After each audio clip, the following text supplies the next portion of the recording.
clock on the wall is a thief in the night,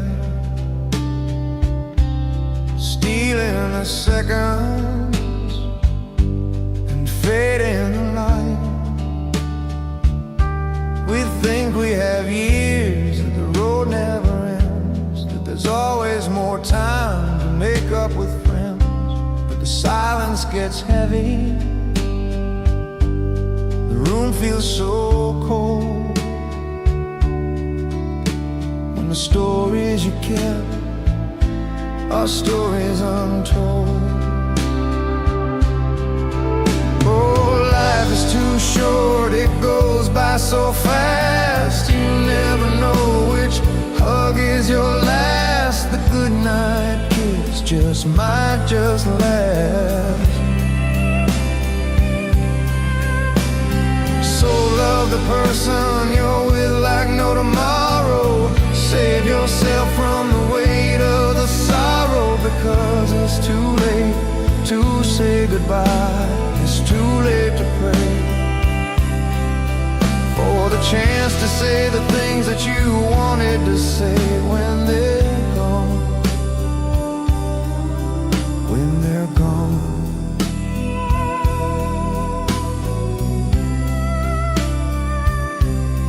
Looking at the chair where he used to sit, and I realize now that I took it for granted. But the calendar turned in the page, and so much time just fell away. And now I am pleading for just one more day. Days to turn to years, and now you're so far under. Oh, life is too short, it goes by so fast. You never know which hug is your last. The goodnight kiss might just last. Love the person you're with like no tomorrow. Save yourself from the weight of the sorrow, because it's too late to say goodbye. It's too late to pray for the chance to say the things that you wanted to say when they're gone. When they're gone.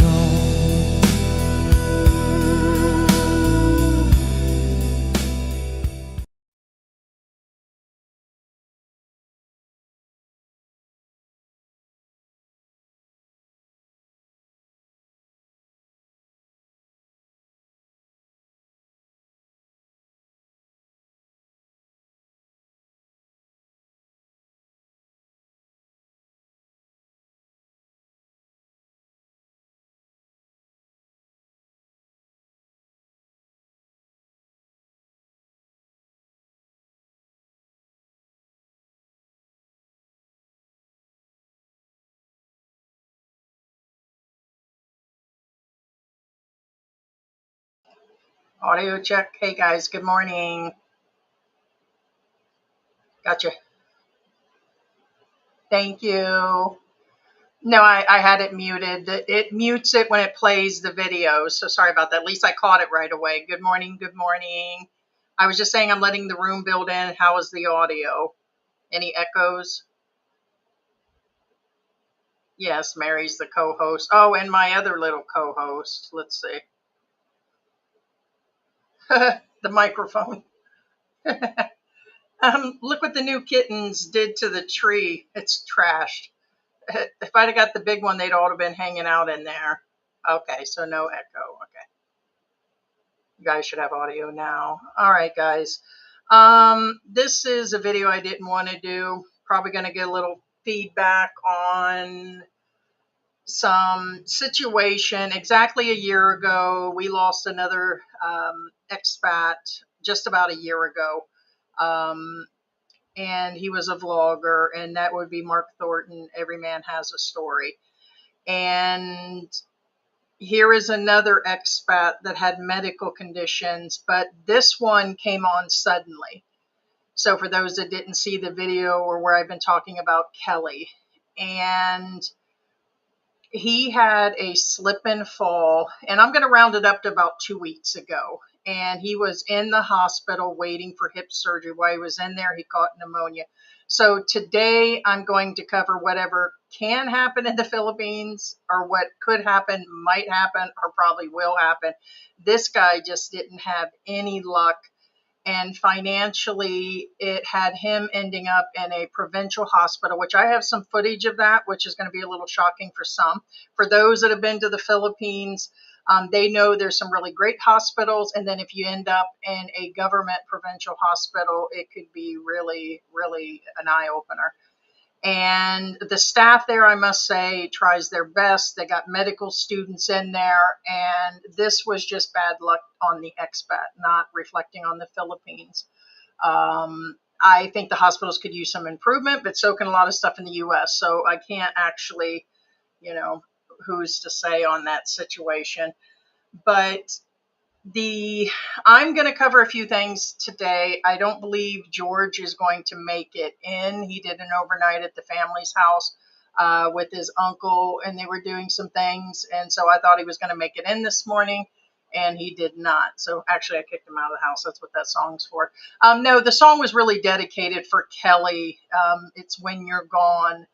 It's when you're gone. So I wrote that song myself, the lyrics, put the type of music. Yes, it's AI, and I didn't sing it, and nor did I play the instruments, but it was my thoughts, ideals, and the type of music. The whole concept was mine last night and dedicated to Kelly. I don't know how far I'm going to get into this today. I'm going to discuss some funeral costs. I'm going to discuss what happens when you pass away here. I'm going to talk about health insurance. We might have Michael Onstad come in. He usually does when it comes to medical, and he's subscribed to our channel. I talked to him over time. We're going to discuss cost. We're going to discuss everything.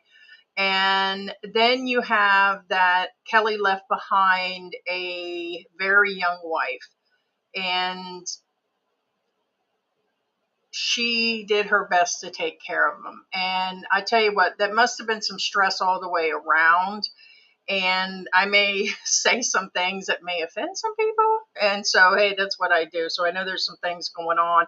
I know that he was dealing with his extreme pain, and at the same time dealing with her being jealous on a lot of things. So like every time I would talk to him, she would get jealous, other girls on the internet jealous. So he's sitting there sick.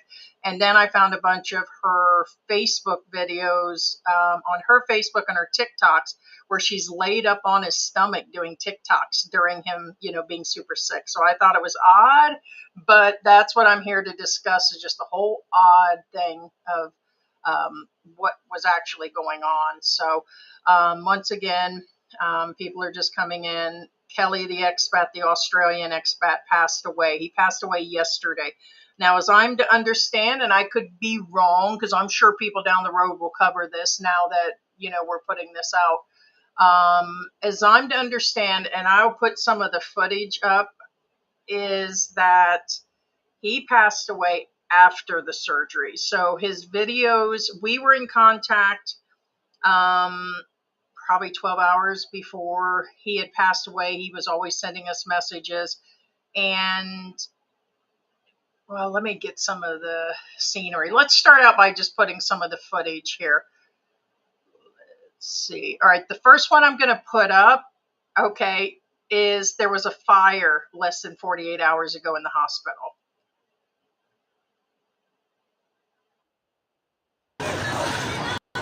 This is the hospital, guys. Let me set the scene. This is a provincial hospital, and yes, that's an open window. There's no AC running in this hospital, guys. And that's people jumping out of a window. Appears to be, I would say that's not first level, but they're jumping out of the hospital. So first he was dealing with, there was a fire. And then I'll get into the situation of needing a runner to get your food, to get your blood, and his issue with the blood work, guys. So let's see some of this video. And also in this video, I'm going to replay some clips where he'll talk about his blood.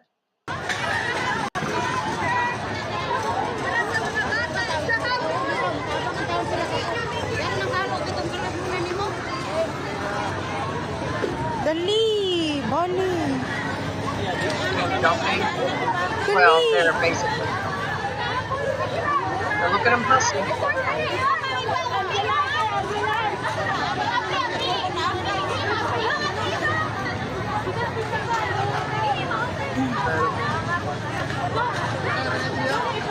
Scary, but the bravery is real.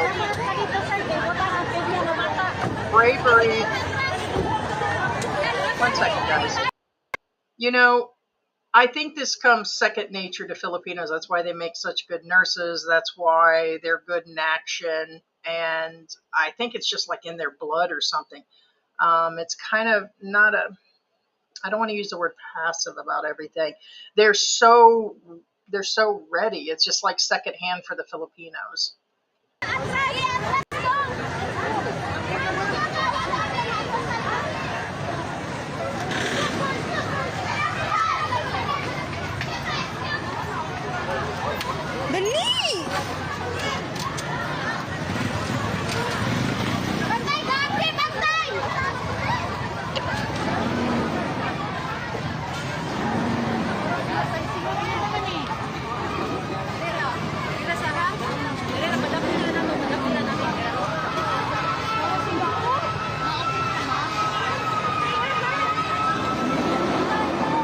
Absolutely heartbreaking. And this happens a lot in fires. I think this year alone, I've seen four different times. Let me stop this. I've probably seen at least 4 hospitals like this where they've had to empty out for one reason or another. Not necessarily fire. I've seen the fires this year, but it was either earthquakes have come along and they just empty out these hospitals. How often does that happen in the U.S. where they just take everybody out of the hospital for whatever reason? So, okay, so this next clip would be Kelly, God rest his soul on this, is that he, I believe, is getting ready to discuss the blood situation. So on our last live stream, we discussed that they didn't have the blood. So he had to also provide his own blood for the surgery, and they could not get it. And as I'm to understand, O positive in the end is not an unknown type. So he still had to come up with his blood. But I believe he's getting ready to discuss in this clip, because I put it together yesterday, is that he even had to figure how to store it, and he had to figure what to do with it, which is crazy. Think about that, guys. You get blood, you have to provide your own blood and bring it in, and his wife had to go sit for hours, and then boom, he's got to figure out how to store it on top of that. He's also going to discuss about they reuse needles. So like if they pulled it out and it was dry and crusty, they use the same one. They didn't clean it, they put it right back in. So he's not happy at this point. And you go to give it to the Epping nurses station and they won't accept it. So patients have got to look after their own bloody blood and find ice and crap and not freeze the blood, because people don't know how to keep blood. It's got to be kept at a certain temperature, not bloody frozen. George, guys. How the hell do they run these places? That's all I can say. Are you live? Yeah. And they said they're starting to operate now. Did they or not? What's your say? They're starting to operate now or not? But the nurse always asks you have a surgery today. Fuck the nurse, we're not talking about it. What did Tony say? Didn't Tony say that they said they were going to start operating at 12 o'clock? Again, start operating on people? I don't know, but the operation is this day. So, No time. no, I know that. So we might get on the table this afternoon, sometime tonight, I guess. But what a fucking balls up, I can't. I don't know how the country runs, I really don't. Bloody shit like. Bloody shit like. But last night, we had that much. They keep moving a drip from one place to another place, and all they do is change the bloody needle. And I've got blood in the drip line. Instead of being sanitised, they're putting a new bit of tube in, which costs a couple of cents. They keep putting the same dirty bloody line back in. It's got old dried blood or whatever, and everything else has been going through the bloody tube.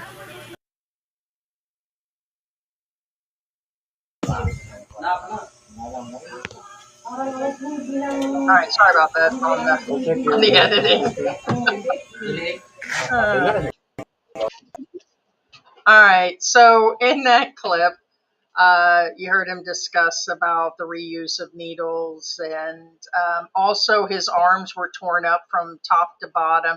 Now, this it would not be a norm, but if his veins are collapsing because he's dehydrated, because he's got pneumonia, and he did say that he did have pneumonia, so he's coughing, hacking. I'm even surprised they were even going to do the surgery, but I'll get into that later. So this is now, he is waiting to go into enforced surgery. Again, as I'm to understand, he passed away during surgery. I'm surprised they even intubated him or even prepped him as sick as he was. It just doesn't make any sense to me. And yes, for those that are wondering, that is a woman that appears to be in a, what do they call those? A sports brawl?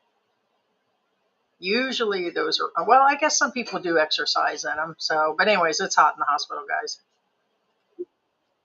She's actually in a sports brawl. Not his wife, somebody else.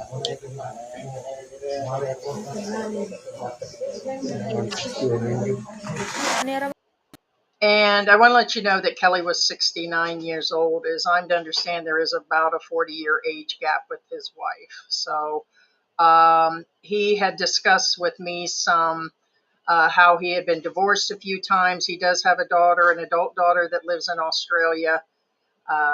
And sadly, his wife, Lisa, here has been through a lot, abusive relationships, and he, like I said, he was dealing with a lot of things with her, like typical, what I would say, younger Filipino problems. And then while he was in the hospital. Sila man diha nang nakakita. Ako kita ko sa aso. Aso ra man pod.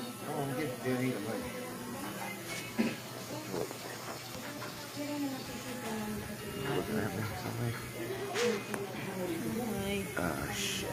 Push a button.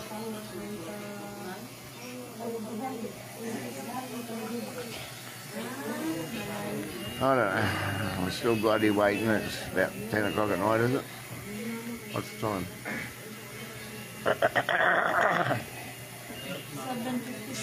7:56. It seems a lot later. I'm still using the theatre. They say it'll probably go on later. But my Christ, every time I have to get a reboost of the painkiller injection to kill the bloody pain, they don't think. They just push it in and fucking plunge it in like it's a fucking race car. Same as Dennis used to do me years ago. He said, look, you idiot, you're putting it into a fucking place and you're putting that needle where there's no hole for anything to be pushed into, so you're expanding the skin. Just do it slow and it's not painful. And it started getting good, but even though they're putting it into an IV here, they're putting it in too quick, a full dose, and it's not getting through the body in a matter of split seconds, so it's putting the whole body into shock, all the muscles, and you go through all the bloody same pain as if you'd just had the accident. Every time they bloody do it, every 12 hours, and you got about a half an hour of sheer fucking pain, because the cunts can't do it. Fucking slow it down. Unbelievable. Hope we can get in and out of this shithole tonight. Get this bloody hit done. Thanks for everybody's assistance and kind words out there. And take care. Better sign off now. Okay, hon.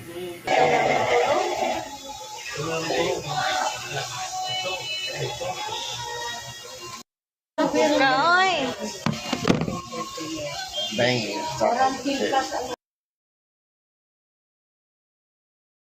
All right, guys, I want to let you know that previous clip I wanted to show you really quick was right before he went in. Again, I was just telling George, I'm really shocked that they did the surgery on him because the man could barely breathe. He clearly, I'm not a doctor, but I've been in the medical field, could see that he was having what appeared to be some sort of organ failure, like he was swelling up. His feet were swelling. His hands were really swelling. I was just telling him that I just seen a bunch of TikToks of his wife where she's laying all over him doing TikToks up in his bed in the last 48 hours. And I'm like, okay, that was kind of inappropriate, but who knows? But you could see there that he was swollen really bad. He's a big expat, like me. He's plus size and everything, but he already had issues. So I'm still surprised that they went forward. So that was right before, as I'm to understand, and this was a few days before. So this is just the end of it. She was just doing TikToks. Now here's the thing. I must say, none of us know what it's like except for to be in her shoes. She was there every day. She was feeding him. The family was there. She did her best job for her being as young as she was. She was really young, as I'm to understand, somewhere under the age of 25. And that she just probably didn't know how to act. You see what I mean? She was bored. They sat there for 14 days. She's his runner. She does everything for him. She gets his food, his medicine. She had to run for his blood. When they got the blood, they didn't want to store it there. So they didn't even know what to do with the blood when they got it. That was still his responsibility. That is insane. I would think after being in the year 2025, they would find a better system here to handle this. They do, but it's a service. What I'm saying is, it's either you pick it up or you pay for the service.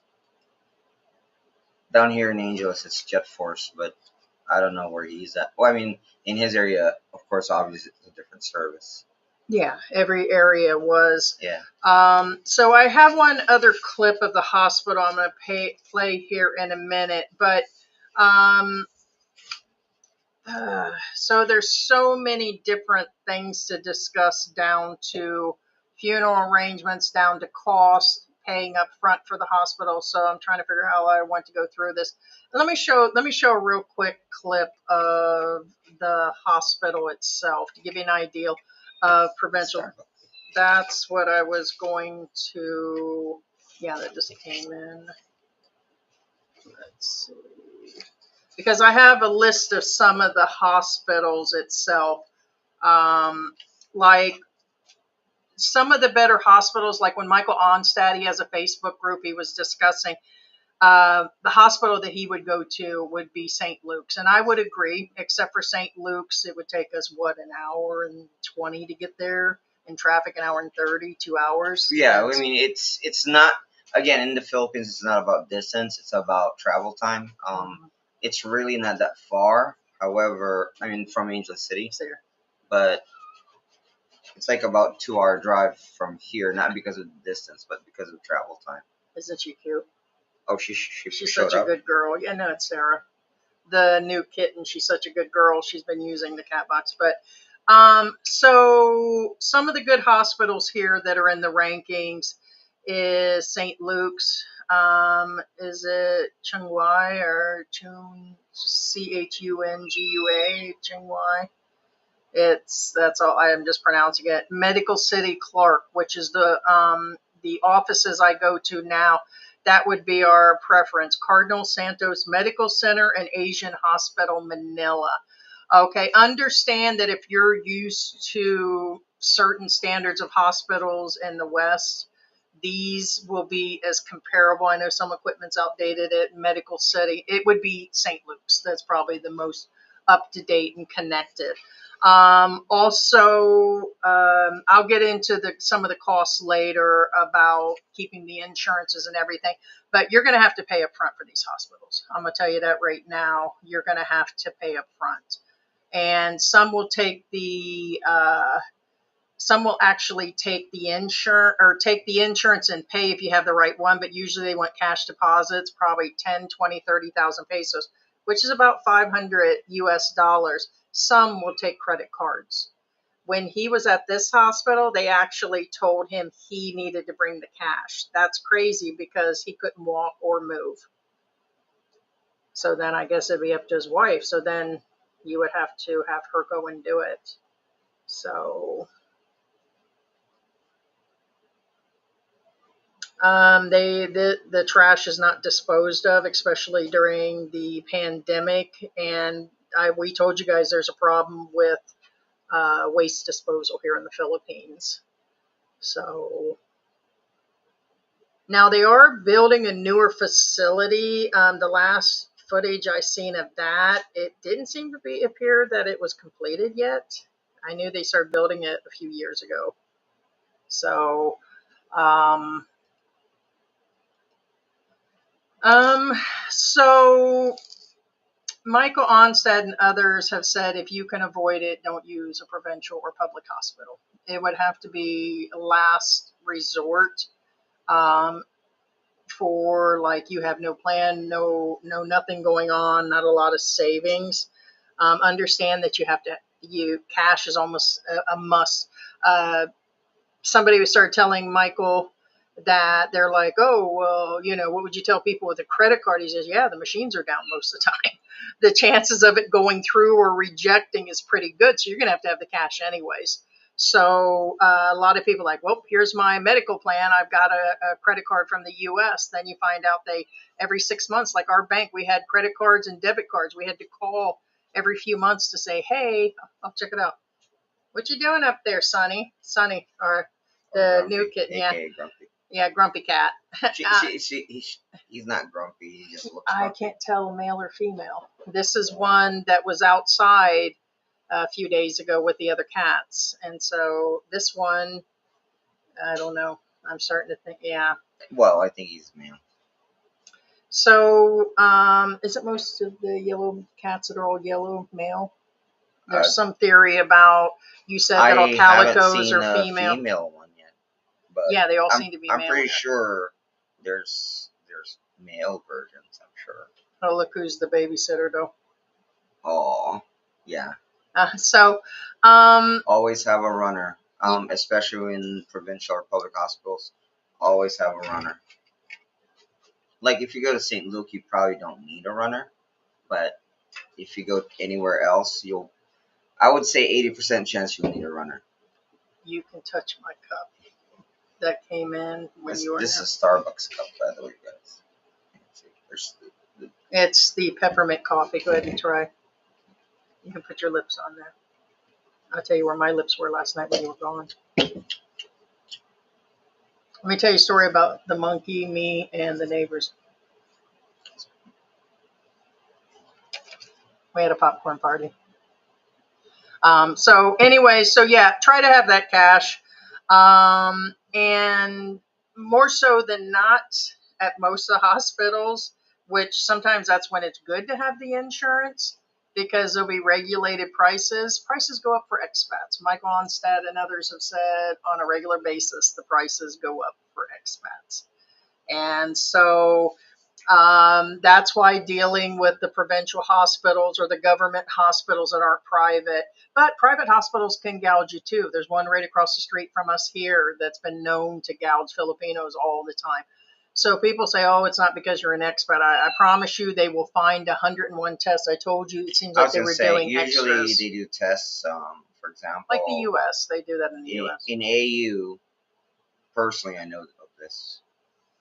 They do run tests, which, in my opinion, are unnecessary. And I'm not going to mention his name. He's a doctor, and he's part of the family.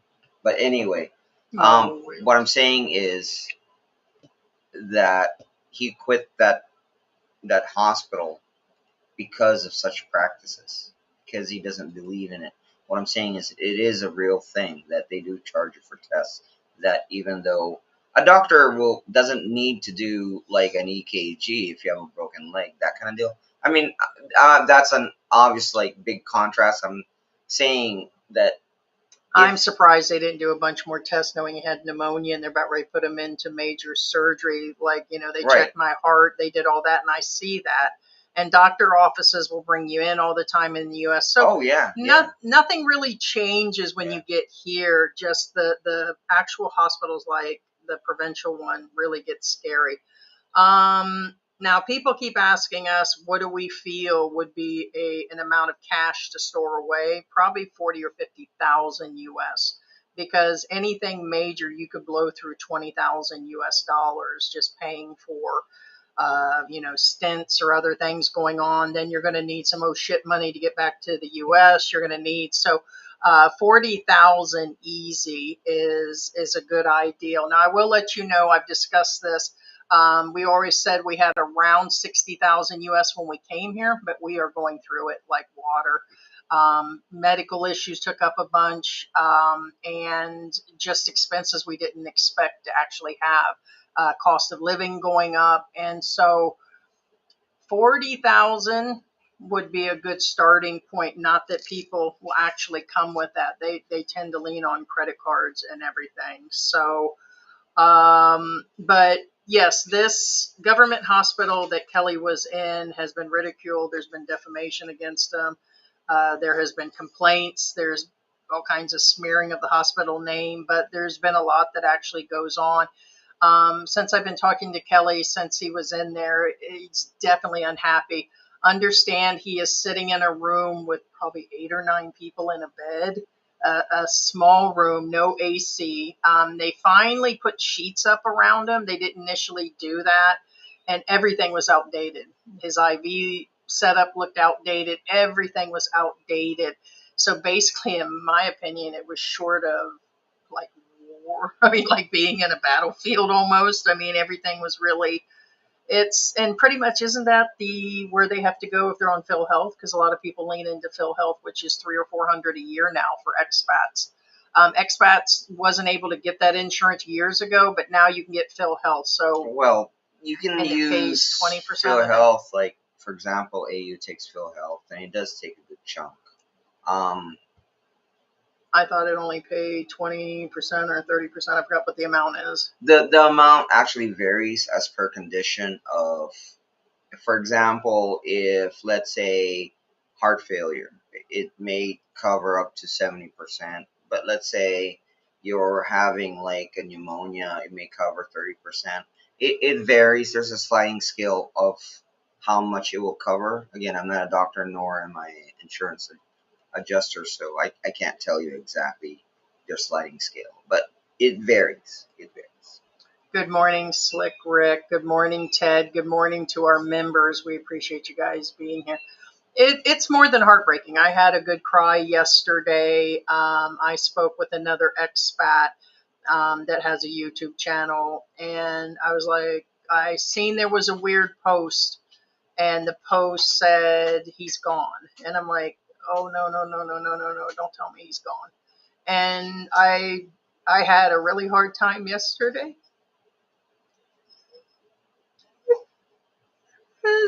It's really rough yesterday because it just makes you realize that not only is life short, that, I mean, it just puts me in the perspective that this could happen to me. I've already slipped and fell twice. I could have busted my head open. I could have, and I'm like, you count on, okay, you have open heart surgery, or something like that. Screw it. When my heart goes out, it goes out, or my legs go out. That's just it. You run down the clock. But at this point, something like that is not what you actually plan on. And it's like, I already have enough issues going on that I know that could be me next. I know that can be me next. George, not so much. Well, no, actually, no, me too. Honestly, again, now this is a serious mortality thing, and that's why I keep saying on this channel that retire when you can, because honestly, you can retire. Like for example, whatever happened to Kelly, it can happen to you literally a week or a month after you retire. And what I'm saying is, I mean, yeah, I had an article here. The average life expectancy is 78 in America. Okay, right. I'm sorry. I believe heavily that you guys lose years when you come here. Even though I had lupus, I still had lupus in the US. After I got to Asia, a lot of people are like, oh, my life improved. I got off my medications. I did this, this, and that. I wouldn't say that. I'm thinking I'm aging really fast right now. I don't know why. Well, I don't know if it's the flies. heat. There's something else going on. But it could just be me. It could just be me. But once you come here, I'm telling you, it seems like people's lives get shaved somehow, some way. I don't know if they stop their medication. I don't know if they throw caution and they're drinking more. It's the greasy, salty food, the extra sex with the younger women. And not many people have their life put together where, like, I just seen an expat that his channel's got like 80,000 people that did a video, and he's going on about how he's got this insurance, he's got this savings, and he's got it back in the US and how everything's planned out.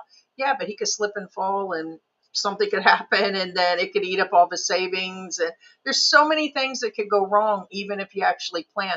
And this is something that people don't talk about. But if the life expectancy is 78 years old and the official retirement is 67, Right. you let that sink in for a moment, guys. We're spending nearly 50 years working, waking up early, rushing through traffic, dealing with pressure, deadlines, expectations, responsibilities for what they call freedom, and especially what's going on in the West. But the average person gets around 10 to 12 years of retirement. And that's if they do that. They're still talking about raising the age again. They've been talking about raising the age on Social Security. So we sacrifice our youth working, and you sacrifice your middle age recovering, and then we're expected to enjoy whatever's left, hoping that our bodies are going to be okay. But here's what I've been reading. I read all day yesterday after this. I panicked because George wasn't here. And I told you he was at the house with his uncle and stayed the night. And I was reading everything. So I just started going into that rabbit hole. And a lot of people are like, that are sick already. They're like, some of them, it's hard. I know with me being sick, it's hard. I don't want George to be around me as I'm falling apart. And people, the families want you to live forever, but the feelings of the person that is in hospice or the people that are sick, it's like, I don't know, you spend the last 5, 6, 7, 8, 9 years of your life falling apart. And I love how people are like, oh, I'm in good shape and I'm this and I'm that and I'm active and all that. And that's never going to happen to me. Yeah, that's what, 1 out of 10, maybe 2 out of 10, maybe. Not sorry, sunshine. Not everybody can be sunshine, boom, boom, shoulders. You know what I mean? Not everybody. True story. So it's just like, but for me, it's not. My health has declined since I've actually entered the Philippines. Now, here's the thing. I want to let you know that if I was back in the U.S., I'm sure the exact same thing would be going on.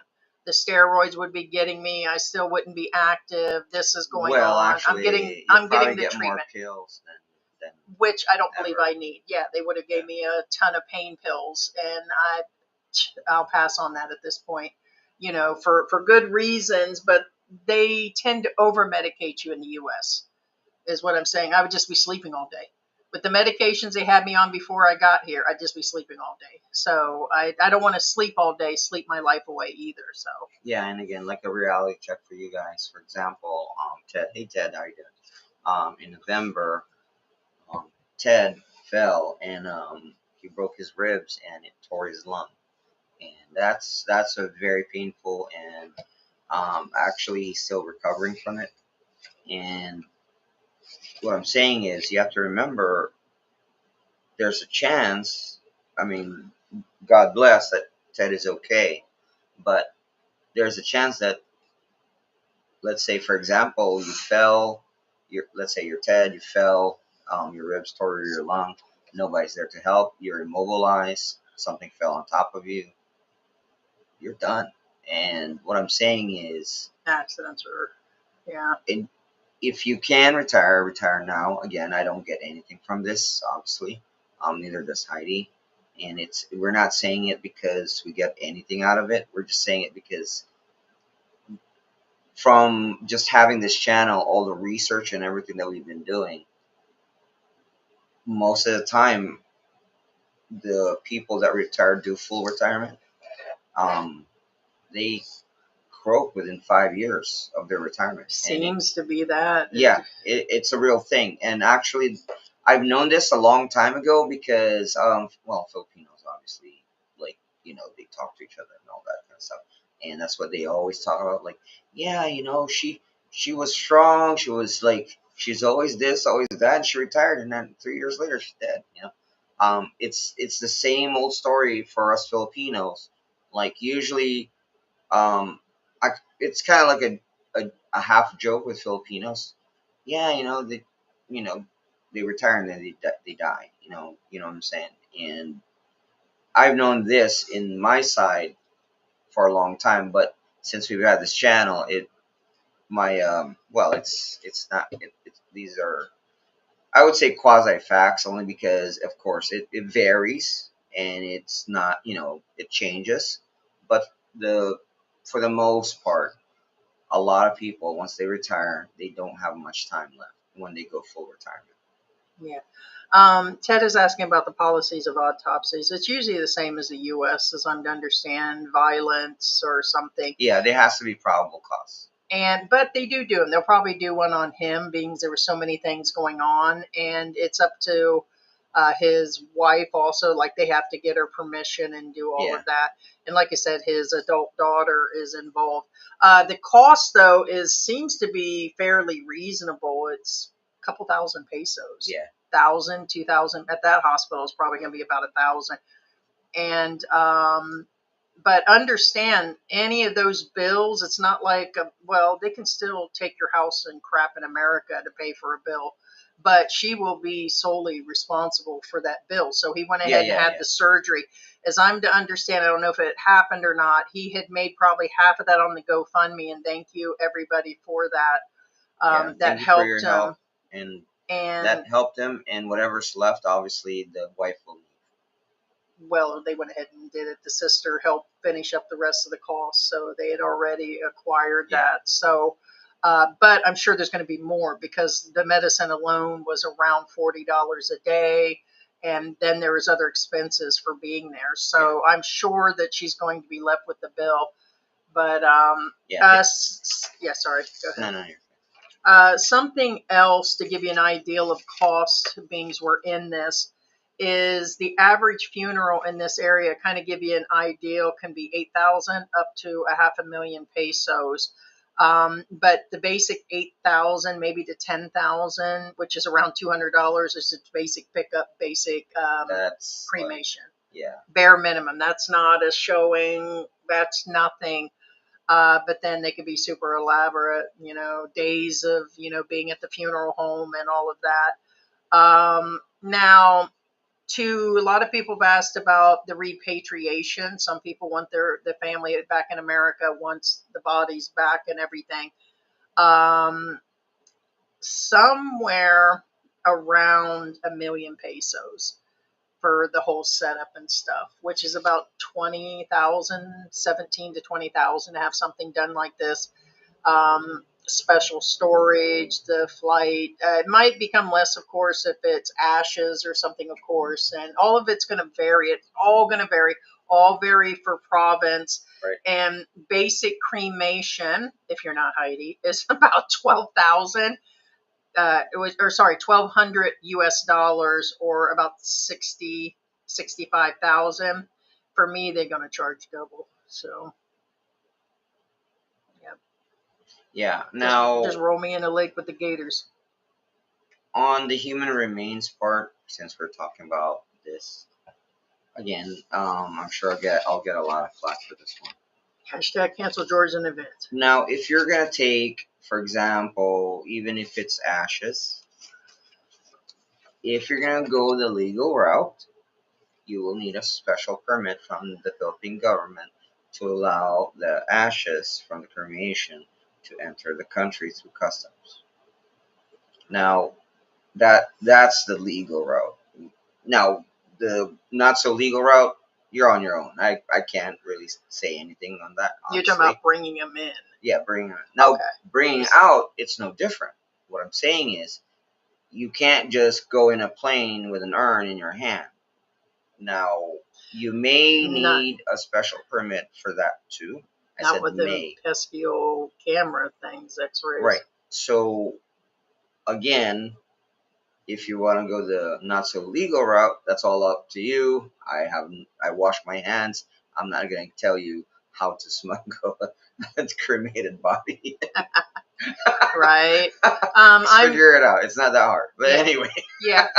So the things that he was dealing with, whatever could have happened, total failure for him, is he ended up slip and fall on the mossy stuff, which, by the way, I've been every time it rains, seems to be the first half of the year, and there's a thick Oh, Jesus. film that gets on the ground where it's just green and mossy. Moss. It's moss. Yeah. And so he slipped and fell, busted himself, ended up there. And then he ended up with pneumonia. Then there was the fire. And did you get to see the fire video, or did you come in on that? No. But Yeah. now the moss thing, that's a normal thing. Like, for example, in our carport, I do pressure wash this occasionally because moss does grow in the carport. Point being, it's a carport. It's not closed in. It's not nothing. It's open. Mhm. The sun hits it, and yet moss grows on it because it constantly rains. So what I'm saying is, on his side, he probably goes through something similar, something with an awning, and there's probably a moss patch that he kind of Right. And Meh. and with our age, I hate to say it, we feel like we can do stuff.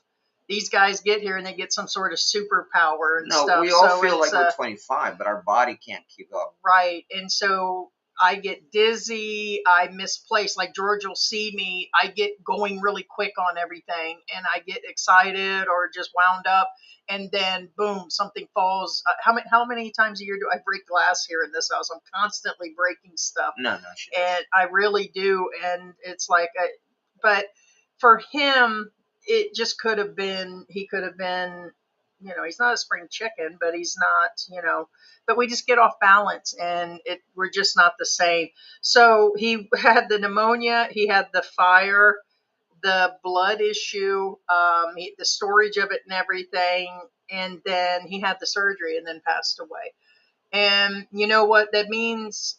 A few things. It's that recovery. My last message to him, less than 12 hours before he passed away, I told him, I said, I wish I could bring you blood. And I said, I know my plasma and all that would work. I said, but even if I could, it was an 18-hour driving. We're that distant.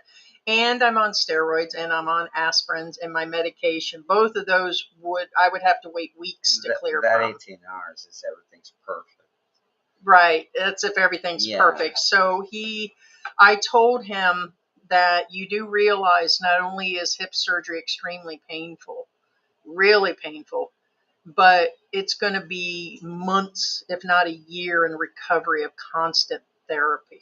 And I said, you're going to have to go back and forth. And imagine the transport. He sold his car. So what's he going to do? Get into a trike out in the middle of nowhere? Yeah. He's going to get on a jeepney. He's going to get in a cab. Yeah. He had 600. He had 600 U.S. dollars or Australian dollars before he started. That was gone right away.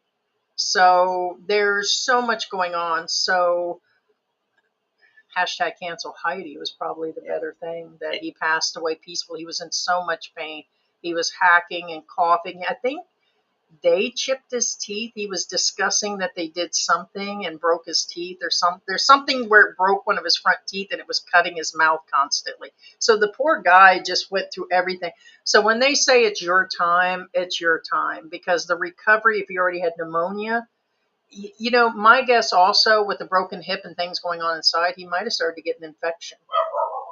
That does get all kind of. It does happen, and usually sepsis is usually a number one, ex-nay. Yeah. So yes, they were reusing his same needles. Yeah, that could be. Yeah, probably. Huh. He's been barking at nothing. He was barking last night. I could have sworn the trash guy came around, and that was. I was taking pictures of the empty lot. I'm thinking they're prepping it to sell. So yeah, they've been cleaning up and blocking off the lot across the street. So because there's all kinds of new property going up in the area.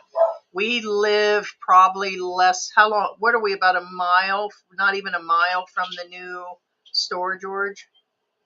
Not even. the Walter Mart. So everything's up and coming in this area.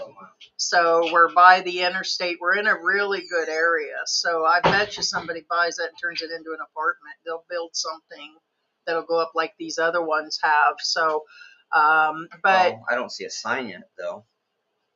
But yes, they reused the needle. He was discussing how they were breaking the crusty blood off of it and they put the needle, which, hey, it is your needle. If you were in war and everything, it is. But even for him as an Australian, it would have been like, it would have freaked all of us out in the U.S. Well, you have to. No, this is a serious thing because, like, the thing is, I don't like going to hospitals and I don't like going to the vet. The only reason being is because it's logical that unless you really, really life and death situation have to, then yes, go.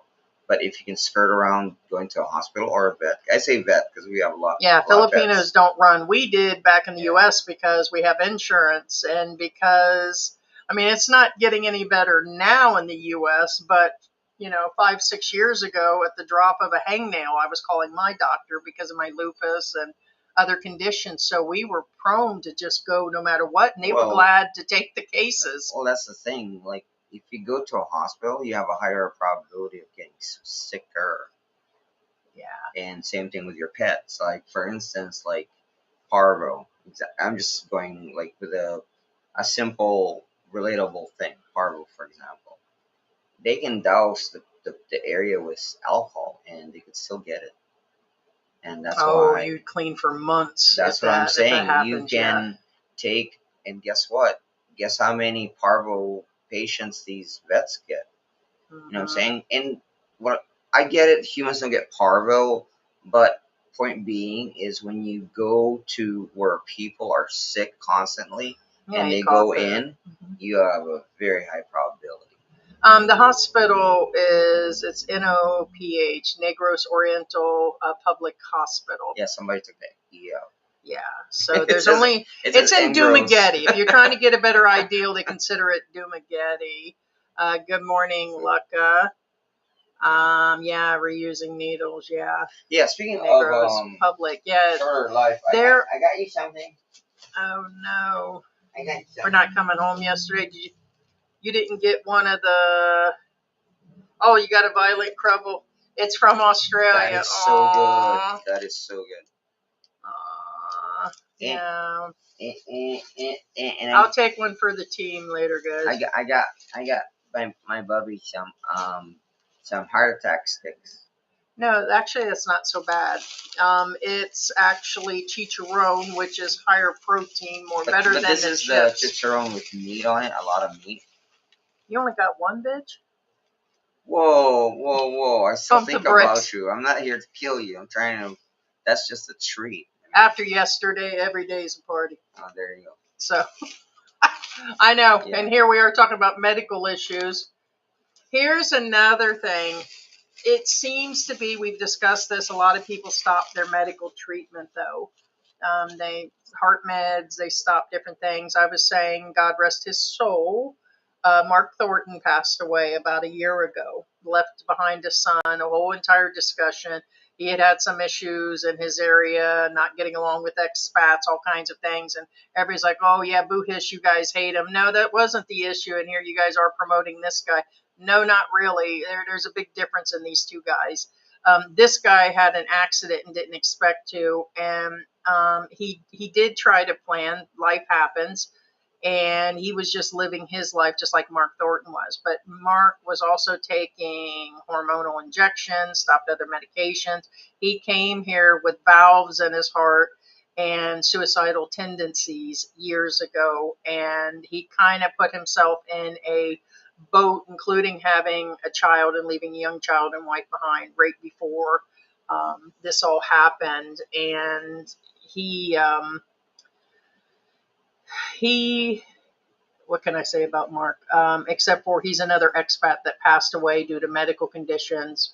And this is happening more often than not, and it's a topic people don't want to talk about.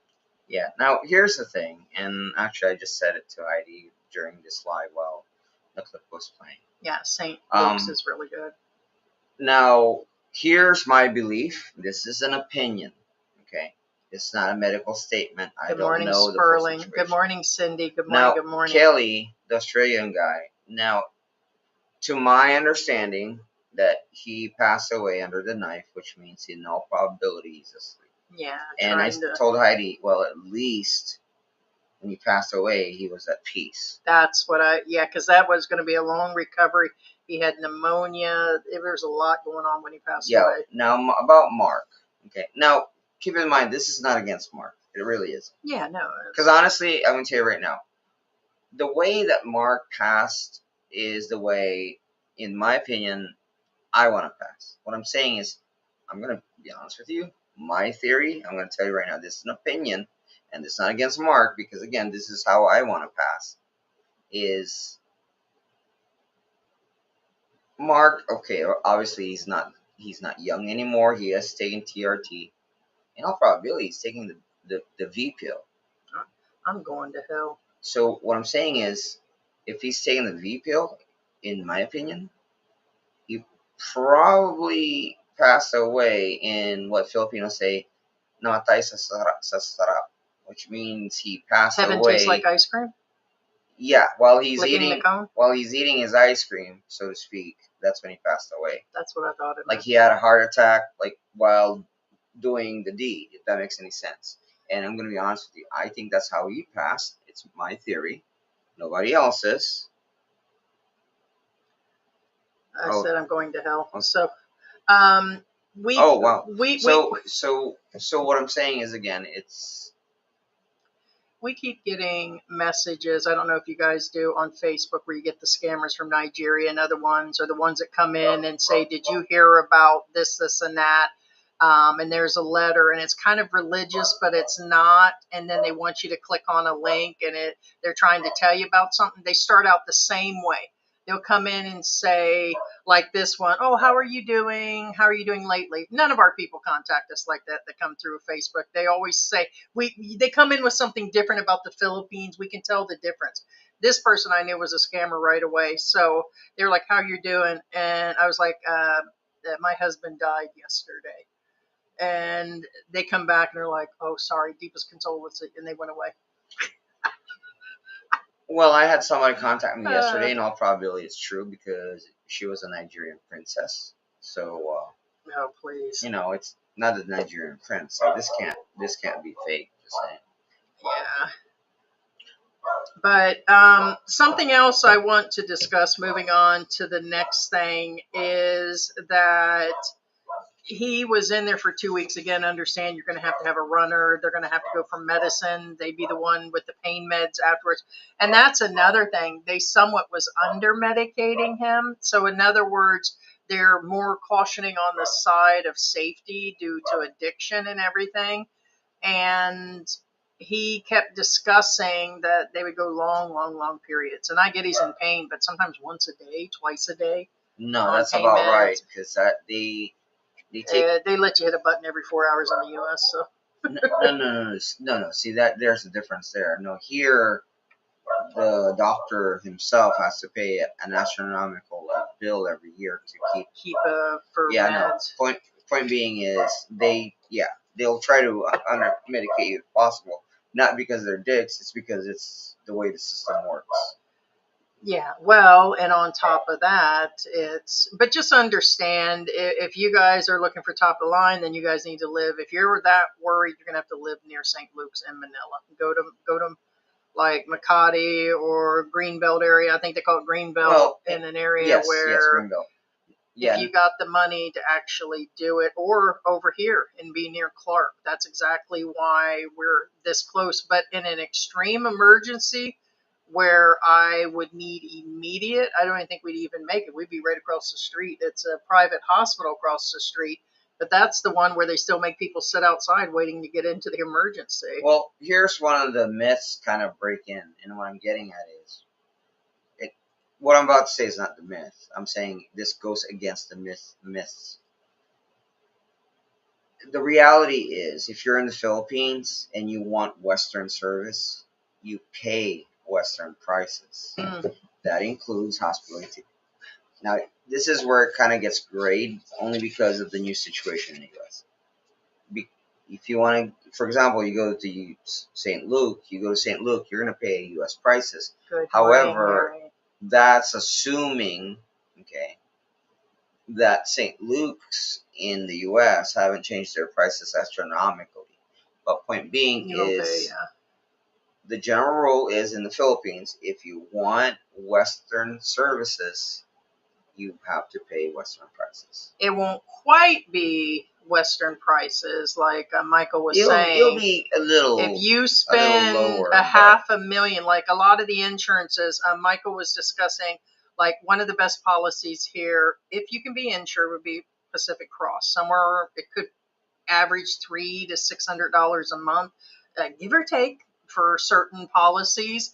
But in a case like that you would have that, he says that's the best way is to be insured inside the Philippines. So a lot of people make the mistake and they insure themselves on the outside for about Yeah, a half a 'cause- million US dollars, Remember- which is way too much. He said Yeah. you would have to have a brain transplant at that point to spend a half a million US dollars.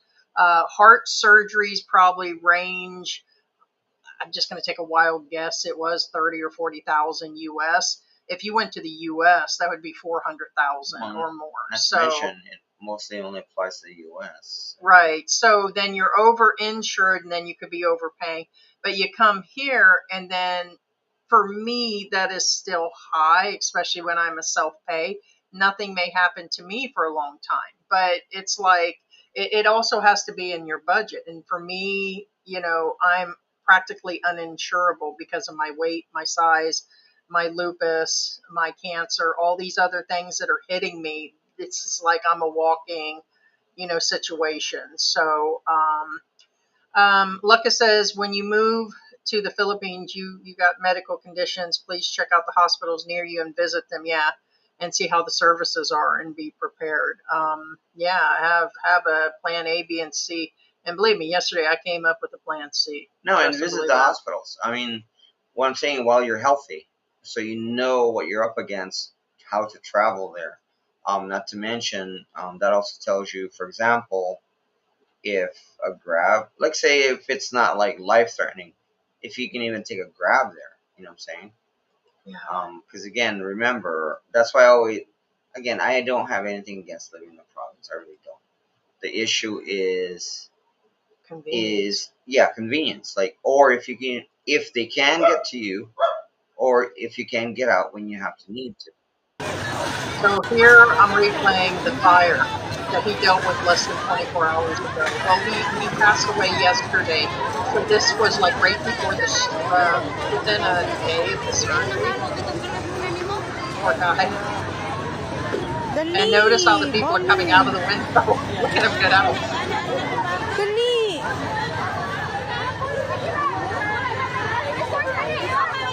So yeah, he was dealing with,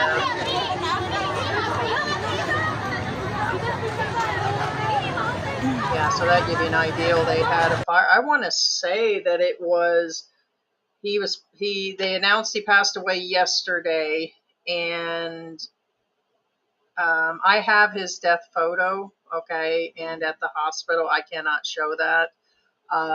And that's what really hit me, is to see him laying there like that. No, it's really sad. And it was dated for yesterday. And where he was talking earlier was the night before this had happened, not that night. So yeah, it was about a day or so before the fire did. So then he had the fire, couldn't get the blood, couldn't get the finances, and the whole time, could you imagine the panic in him sitting in the hospital, the pure panic? It just had to be terrifying, and that much pain and stuff. And it's like, take me outside and get that sledgehammer, because there's no way, that's insane to sit there. And then there's got to be a form of shame and humility going on. They had him in a diaper the whole time. They had him, and his wife was putting all that and alive on him all the time. So he also sat there. I just noticed that one of ours was showing him. Well, actually, we replayed his own live, where his wife put it on there. I just noticed, I was like, crap, he's in a diaper. and it was not intentional and stuff, but yeah, he's just sitting there with a bunch of people staring at him, and he's an expat. So not only top of that, I hate to say it, he just stuck out. Like anybody that came in that room in and out for those 2 weeks was like, what the heck? What's he doing in here? Because it's a white Western expat man sitting there, it kind of would take some people back. Like, what is he doing in here with all that money? Yeah, now Skin privilege. What are you doing in here? the one thing I like about the wife. Now, keep in mind that I don't know. I wasn't there. From what I've seen and what's on social media, because again, that's our main thing. I don't know how long she stays in the hospital. If she stays overnight, She or does what. go back, but she, But for the most she's part, was there sleeping. for the most part, always there. Yeah, sleeping in his bed. Oh, and that's another thing. When I was showing you guys the footage, I'm not going to replay it again, of the hospital, these people live in there. Like family. There's 4 or 5 members there living in Well, the that's what I'm hospital saying. for I a don't week at know a if time. she went home, They're 'cause washing their some clothes. people don't go home at all. Yeah, they showering in there. They're washing their clothes in the bathroom. They stay there, and it's like, it's just things you wouldn't picture. Hell, I didn't even want to brush my teeth in a regular hospital in the U.S. I waited till I got home, like when my daughter had a baby. It's like, yeah, I'm here for a day. My teeth can wait, and I'm drinking a ton of coffee anyway. So it's just like, could you imagine fully in there doing your pits and everything? Get your bits and pits and stuff. No, yeah, no. It only take George about a minute for that, but Yeah, for me, it's an all that's day. what I mean. It's at least For me, it's an all-day seemed job. like she was always there. Right. So, my Filipino friends are telling me that many times they were openly asked by doctors if they have a foreign boyfriend. Yeah. I cannot live in the province if it was a serious relationship with Filipino province. She would have, yeah, especially with this large of an age gap. I have a few things where I've been seeing really huge age gaps in these guys and ladies, at least 40 years like him. And yeah, that would be scary living out there with the family out in the province with no conveniences. I'm sorry. I've been with George well, and I just couldn't do it. I'd be like, no. The hospital thing, maybe, but if you can't have things delivered or you can't go these places, I just couldn't. The only reason I would go out there is because I like the ideal of a farm, but hell, there's a farm all around me now, anyways. All these chickens outside and all the things going on, but that would be my only reasoning to consider that. But yes, these guys don't realize, and I think that's how a lot of them are passing away. Possibly when they do need, like medicine, in certain province areas, you're just not going to get the medicine. It's bad enough in the city here. We can only get 2 weeks at a time, 3 weeks at a time of medicine, sometimes 1 week at a time of medicine in the city. Now, the provincial thing. The one silver lining about being with a provincial girl, because keep in mind, I'm being very specific here. I'm talking about if your partner is a girl. If you're a girl, that's fine. But what I'm saying is, if your partner, Filipino partner, is a girl, here's the silver lining if you live in the province. Because in all probability, if you're living in the province with a Filipina, in all probability, you'll be living in her territory. And what I'm getting at is, the silver lining there is if you, for example, date, like for example, let's say me and Heidi aren't together and I start dating a Filipino and she lives in Samar. And the reason I mentioned Samar is You got a chick over in Samar or something? all the time. All right. So I'll what be I'm saying checking is, your phone again later. there's a lot of the reason why there's a lot of Sumerians. I don't know if that's what they're really called, but there's a lot of Sumerians that live in Indian City. What I'm getting at is, if I were to meet a Sumerian chick and date her, there's a high probability that she has kids already, and she's hiding them in the province with her If mom. I ever find out you date a woman with kids, I'm gonna break your neck right there on the spot. Well, that's my point. Is a lot of these girls who are in cities that are provincial girls.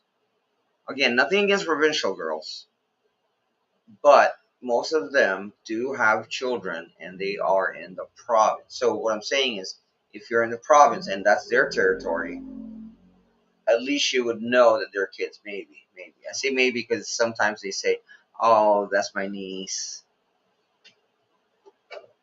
Yeah, you can't That's trust my all that. nephew." But at least you know they're there. What I'm saying is, I mean, you can play stupid all you want. Trust your gut. If your gut tells you that's not her niece. Yeah, You get my picture? Lucca was saying with no health insurance, you need 5 million. So yeah, that's about 70,000.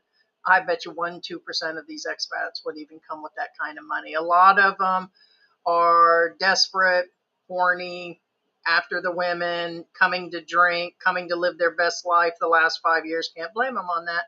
And living on credit cards. The other part brings a small portion like us. It was during the pandemic. It was earlier than we thought. We had around 60 something thousand, but we spent a lot in Mexico waiting for the country to reopen because we set up a whole house over there. It could have been 2 years before we got out there. We didn't know. And we considered staying. Then we left everything and gave it to the landlord. And we got here, we fully set up. We've got a brand new house full of stuff now. And so we've totally set our life up here. And so, yeah, probably 70 or 80,000. It'd be nice if that's what they plan to actually bring. But a lot of guys are getting into these online relationships, desperate, showing up, pre-building houses, and then, set up for what you looking at? Oh no, I was looking now. 17,000 per million. Yeah. Right. The only reason why I looked that up is because that's the benchmark. What I'm saying is, if you got into a serious accident, for instance, or anything serious like Kelly, that's about how much I would say you probably should have in the bank. It's 1 million pesos on average. And see, I'm curious of how he was going to pay for therapy. I get the doctor said he did it for free. Public hospitals still have bills. So he just paid for the hip. They did the surgery allegedly for free. What was he going to do for 6 months worth of therapy? What was he going to do for all the medicine afterwards, the pain meds? I just don't know where the finances would have came after that. Well, I mean, I'm not picking on Kelly, but what I'm saying is that as far as pain meds go, you may have to go without them. And therapy, that may be, I put air quotes on it, optional.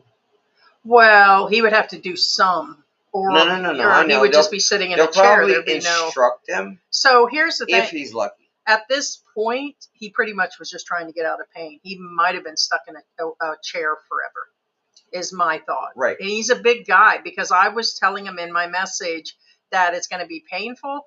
And they told me that they wouldn't even do the surgery until I lost most of my weight. And when I was back in the U.S., I was already overweight. Okay, not just a little, like 30, 40 pounds. We're talking, they said I had to lose all but whatever. Why? Because it would just continue to destroy my knees. Plus my legs, I wore braces as kids, so my legs turn in. And so I'm flat-footed and my feet turn in as I walk. It'll just destroy my knees again with my weight. So they refused to do the surgery until I lost weight. So he was oversized. And at that point, I guess it's one stage at a time. So in other words, you're trying to get out of pain. It would have stopped the pain. Now, all right, you can deal with the pain and all of that without the medicine, but a couple weeks maybe of therapy there in the hospital so they can try to help him, and then the rest of it he had to watch online or something. Yeah, and again, and try to do it with by his hook wife. or by crook, ask questions. What I'm getting at is the thing is about the West, Australia, America, Britain. Sorry to hear now, about if you're that. somewhere else out there, you're probably more accustomed to the regular thing. And what I mean regular thing is those countries I mentioned, usually doctors tend to cover all their bases. They tend to instruct you on what you should do, not do, how it's done, depending on what. He was having a hard time with the doctors and nurses there. Here in the Philippines, what I'm getting at is they assume that you know everything and that's your responsibility. Well, I think in the U.S. with insurance and money and a lot of things are billed to insurance, there's tons of jobs. Like they've got these case managers that come in, the therapists come in, all this comes in and There's works always with you somebody like a covering your party. base. That's the Right. thing. Here, That's the thing. it, like you said, it's No, hook and crook. it They're not doesn't going to, exist. unless you go And to the bigger it's ones, up St. to you Luke's to figure and shit mhm, out. And the Cardinal, reason Asian why, Hospital, yeah, and even then, I don't think all of them. we're right. You're probably talking about St. Luke's, That's why I brought Western this up. Standard. It's because, for example, remember I said that it's optional when it comes to his therapy. What I'm getting at is there's a chance that your doctor, if you go do this, for example, you have a broken leg, in the U.S. or in most Western countries, you go to therapy. But here, that's on you. Yeah. Yeah, and Angelo said, "Are you allowed to be buried?" Yes, of course. I'm not only permanent resident, but I don't know. I don't know. What if they are a visitor? What if they're just here on vacation? No, you're allowed to. Okay. No, a tourist, I don't know. You're not a That's tourist. what I mean, a tourist though. Heidi's not not for a me, tourist, so I'm so permanent. that doesn't apply to her. She Yeah, can't. so I'm already She's not a and tourist, legally. but tourists, I guess it's up to whoever that person's with. Honestly, I don't think they. Okay, so what? I don't think they give a damn. Which will bring us. Not sure on that. Which will bring us into if you're not transported out for a certain thing. If you pass away as an expat, as I'm to understand, they will come and get you, and then they take you in. Depends on how it happened, autopsy and all that, and then the families and wife start making arrangement. Now, what your visa status is and all of that, wouldn't that be crappy if you were 3 years behind? They made you pay on top of that. They probably would, if you're behind on your immigration or not. It wouldn't surprise me in this country, being as it is, as I would say, a third world country or a developing nation, that they would make the wife pay up on that. Not that they're cruel. There's always an exception, but you would have the spouse. Like if your spouse contacts a funeral home, it's like in America, they'll make all arrangements. Like they'll try to contact the embassy. You'd want your spouse to do that. You should have that binder and folder, because whether it's George or a female, you're usually leaving a younger wife behind. They're going to need this paperwork. Mark Thornton set that up for his wife, which was really nice. They had everything actually planned out, so that was really good that he did, but a lot of them don't. So this one did not. They did not expect him to pass away. She really, really is going to be in a hole on this one. But yeah, I don't even know what she'll do. I'm assuming she'll just have him cremated, but where she's going to come up with the money, that funerals here can actually add up really Speaking quick. of cremation, if you have the option to watch your dearly beloved cremated, don't. Do yourself a favor. Do not watch your dearly beloved cremated, because it's something that will burn into your head. You'll never forget. You may have nightmares. And I'm not. Are we talking personal? Family member with recent Well, family somebody member? mentioned in the chat that they watched the cremation and they regret it. The reason being is, guys, when somebody's being cremated, the body gets literally dehydrated, and muscles, guess what? They expand and contract. That's what makes us move. They expand, contract, expand. Yeah. So what I'm saying is, if my hand is like this and gets dehydrated, guess what? It's going to contract like normal. So what I'm saying is, most of the time, when a body's being cremated, it will animate and it will usually sit up. Most people don't watch. That's usually No, I know done that, in but another room. the only reason why I say that is somebody did watch, and again, they regret it. So Hi, point being Sarah. is, do not watch a cremation if given the chance, please. Good morning, Alexander. Hey, Michael. Alexander, Michael. When I wake up in the morning, I can tell immediately I'm not a teenager, right? Get a memorial plan, a plot as early as possible. Yeah, but a lot of guys don't. I think they don't even do it in the U.S. The truth being, we've talked about funerals, arrangements, death, and everything over the last couple of years. Not a popular topic, not something that people think about, but it is different when you get here. And I thought I had an ideal of what I'm going to do, but things keep actually changing. And then I realized it's definitely going to change for me. And then I'm at some point just like, fuck it, man. That's kind of where I've gotten to lately, because I'm like, that's George's problem afterwards. Yeah.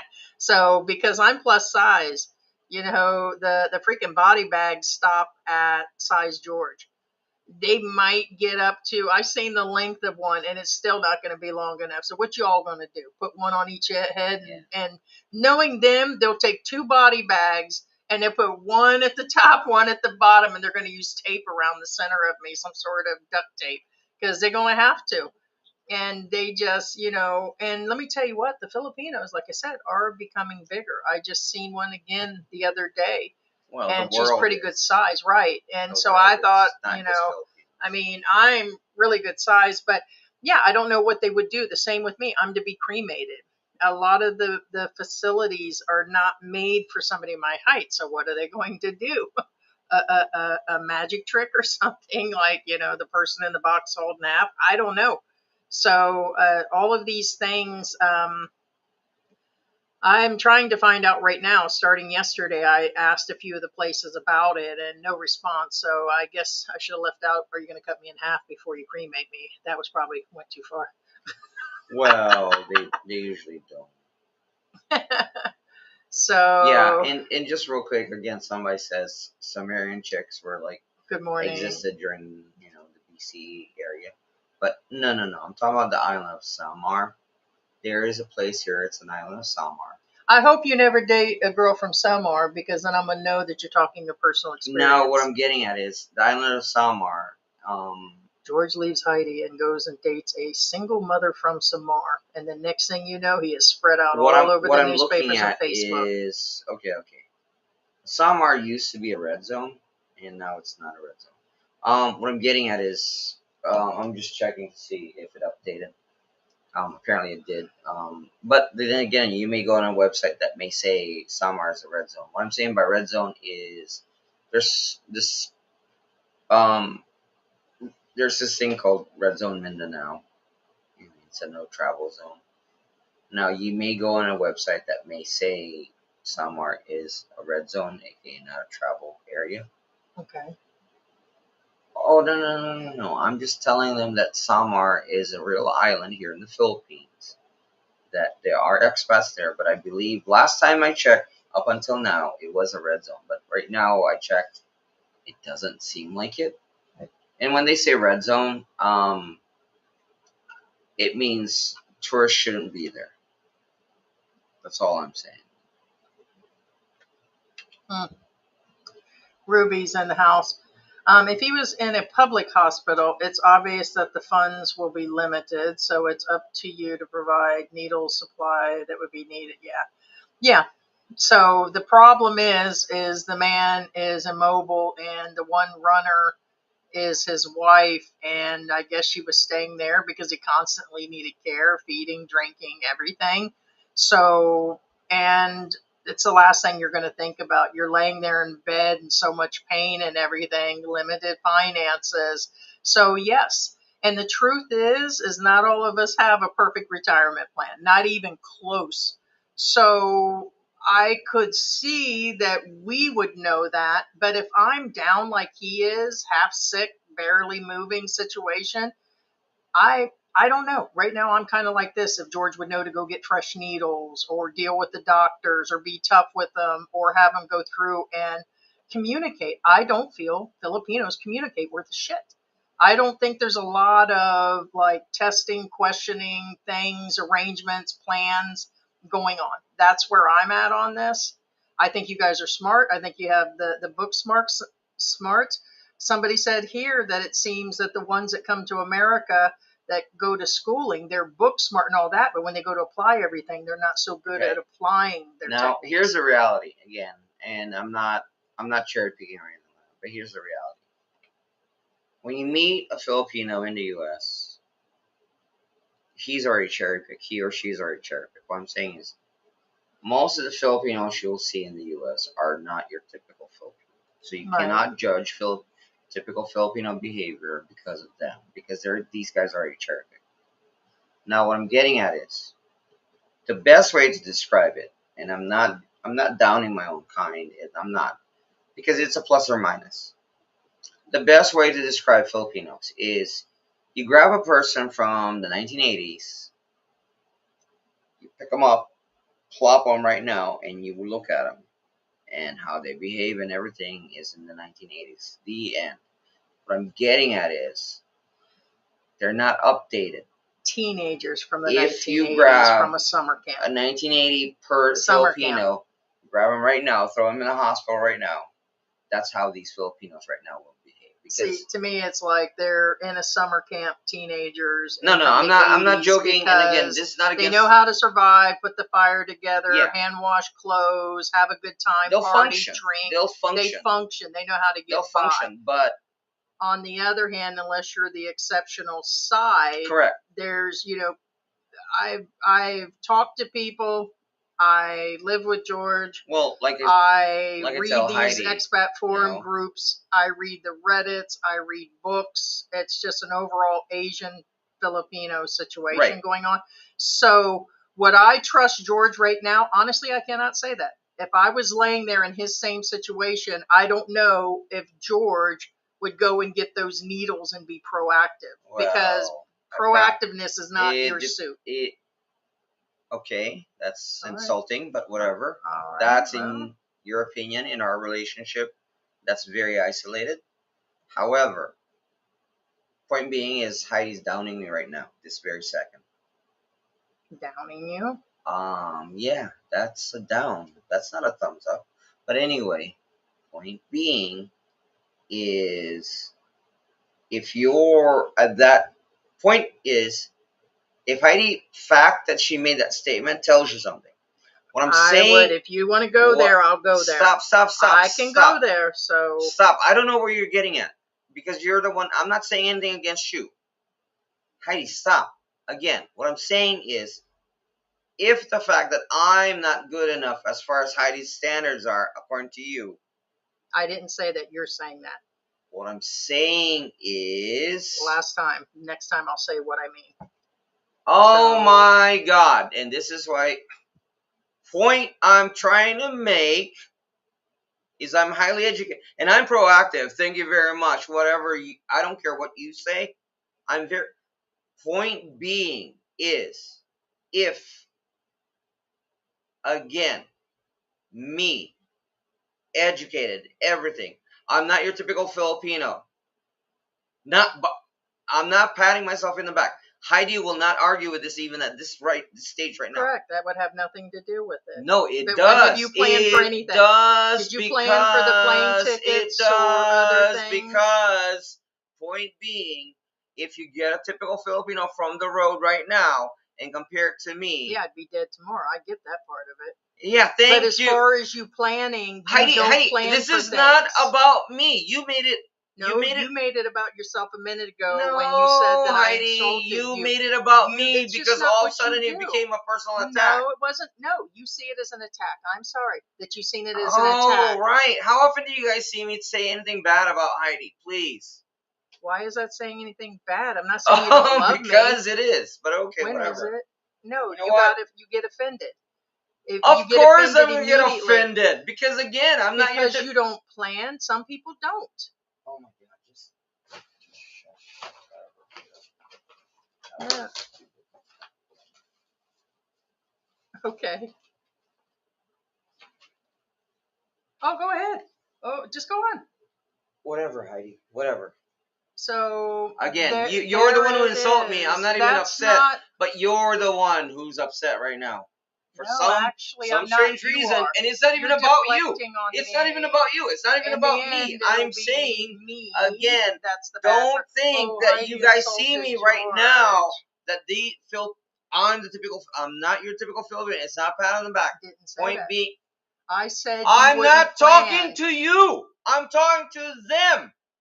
It's not about us. This channel is never about us. Oh, I actually, au contraire. That's exactly what it's about. No. Even most people will argue Then, with you. all right, so then you're the exceptional Filipino, and that I My offended you. point Then tell me when you made is, plans for anything. When do you join and communicate with me? When does the communication come in, and where does that insult you that your communication is not well, hey, just and stop. that you don't make Just plans? stop. Most of the time, I can't make plans because of you. Duh. Oh, because of me? For what reason? A lot. What are you talking about? I can't mention it on air. Oh, It's not necessarily bad, but it's personal shit. It's none of their business. It's not anything about you, bad about you. Point being, our personal are shit you is our talking personal about shit. because I don't get out because of my health issues? Oh That has my God. nothing to do with I never with mentioned planning. that, and that's not what I'm thinking because this is about death. God, it's not about you, Heidi. Oh my God, it's not about you. It's not about me. Okay, but you're the one that got upset about it, so okay. Yeah, because nobody's insulting you. Somehow you think that's not an insult. The fact that you don't think that's an insult. That you don't make plans and that's not who you are. You know what? Leave me alone. Do your life, whatever. God, I'm not even attacking you. Somehow I'm being attacked here. You're seeing it as an attack because you're hypersensitive and everything. I'm that not I say about hypersensitive. Filipinos I said gets it. to It's you. not It about is the truth. George. It's not about Heidi. Somehow you're turning it into that, and I keep deflecting.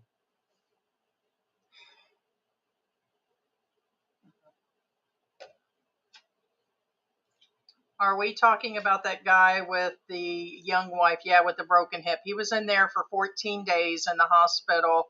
And in the last couple of days, there's been a fire at the hospital. He had to come up with his own blood. And he was waiting to gather the money. And the money started to come in. He was able to set up for the surgery. Then the doctor, his wife, was going into labor. So then that's what took the last week out of where he couldn't get the surgery done as he was gathering the money, as he was gathering the blood and running from a fire.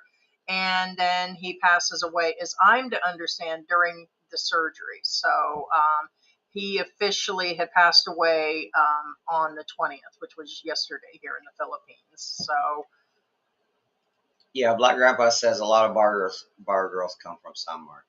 Again, I'm not talking bad about Samar, but not necessarily bar girls, but somehow Samar, it exports its people. I mean, I'm saying it's their choice, but if there's a lot of them here in Angel City, there's a lot of them everywhere else because obviously they're leaving the island for a reason. I don't know. I don't live there. The point is, there's a lot of bar girls and a lot of guys, which are not bar guys, that are here. For example, if you talk to because again, I talk to everybody. If I talk to security guards and they don't speak the local language, which is, Kapampangan, probability they're from somewhere. I'm just saying. It's a very high probability. And if it's a bar girl, it's a very high probability she's from somewhere. Got nothing against Samar, but apparently everybody's from somewhere just leaves somewhere. Flaming, or I don't, Flamingo Hoss or something. Where was he? He was in the Dumaguete area out in Negros in the province. And yes, there appeared to be at least a 40-year age gap. His wife was extremely young. He was 69 and she was under 25.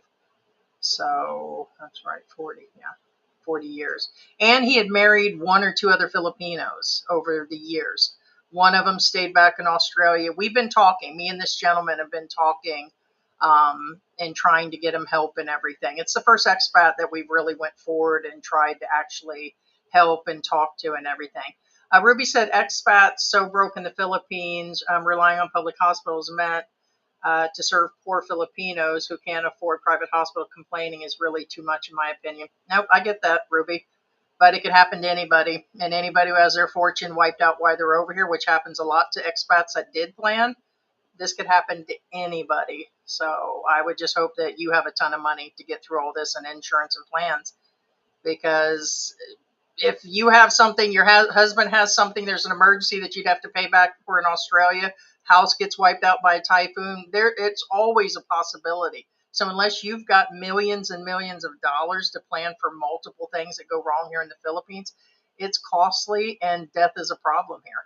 And for a lot of the expats coming here, they have little to no planning and it could happen for sure. So but yeah, I mean, I somewhat was thinking the same, that, he's in there, he's in pain, he doesn't have money, and then he's upset. But honestly, I'm going to bitch where I'm going to bitch, whether I've got the money or not. It's not going to stop my feelings for what's going on. And they're also doing this to the Filipinos day in and day out, but they just put up with it. They're passive. They put up with it. It's been going on in public hospitals. It's meant to serve the people. They're not improving them. There's so much going on in the system that's broken. But understand that, there's no pushback from the people, kind of like stuff going on in the U.S. And the same with us expats. We're coming here broke and we're doing it to ourselves. So it's there's always, and there's a lot of expats that end up in these hospitals for sure. So yes, you can end up with acquired pneumonia in the hospital. Yeah, no ACs, the fans, the humidity. Other people were sick in there. And I think he said there was somebody that they brought in specifically. They're not going to put them in an isolation room. They put them all in the same room, even if they got TB. That's the scary part. And they don't do testing to figure out why they're there. They do what I call piecemeal work on them. They just have them there, and that's kind of scary too. Well, and again, private rooms, they cost like private prices. They cost, again, in general, they cost about, the price of a hospital room costs about the same price as a hotel room in the same area.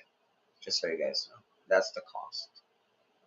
So that's up to you if you want to get a private room or not. But of course, it's always best. It's always cheap. It's always, I wouldn't say cheaper, but yeah. No, I've been to Samar, guys, just so you guys know. But however, when I was there, I was young and it's underdeveloped. However,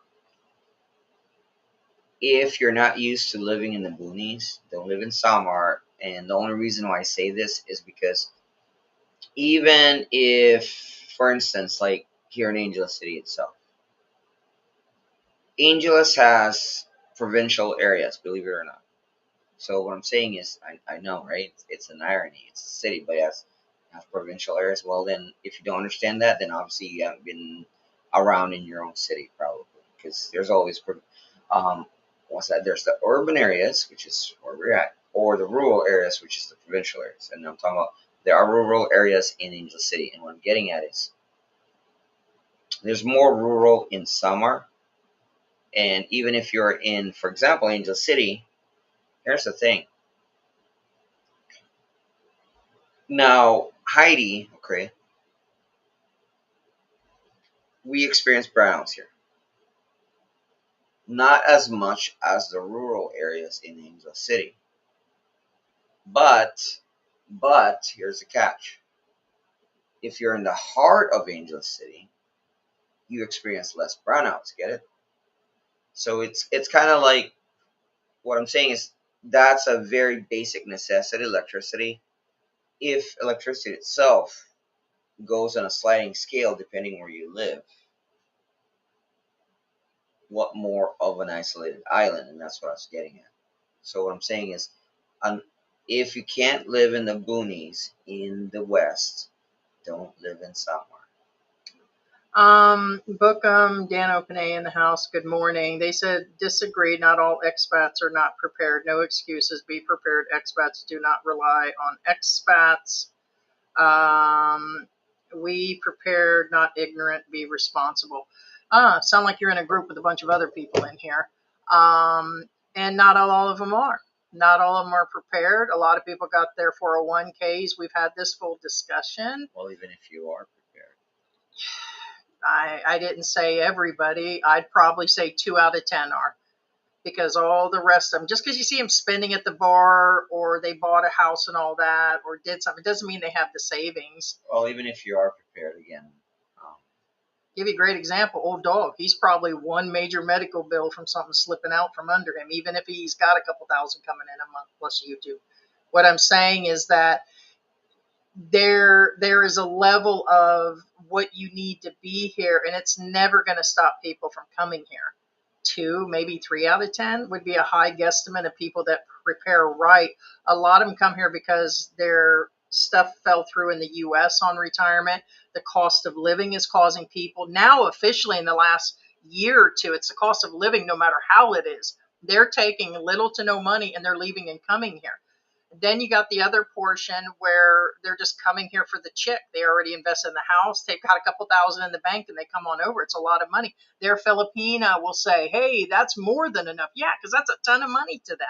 Oh my God, we can live on that forever. And they are going to buy that. I would say 3 out of that 10 are actually like that. They trust that their Filipina means well on that.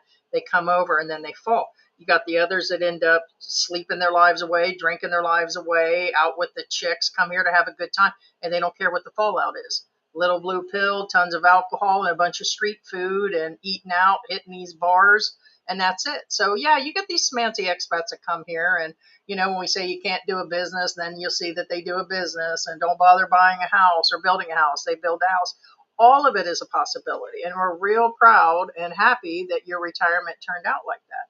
But the reality is, for most, they ain't gonna end up like you and Ruby. There are people, and that's not pointing you guys out. It's just being factual. A lot of people that are coming here are not. Well, here's an example. They're not prepped. Even if you are prepped, that's my point. And again, I'm not picking at Dano or anybody else.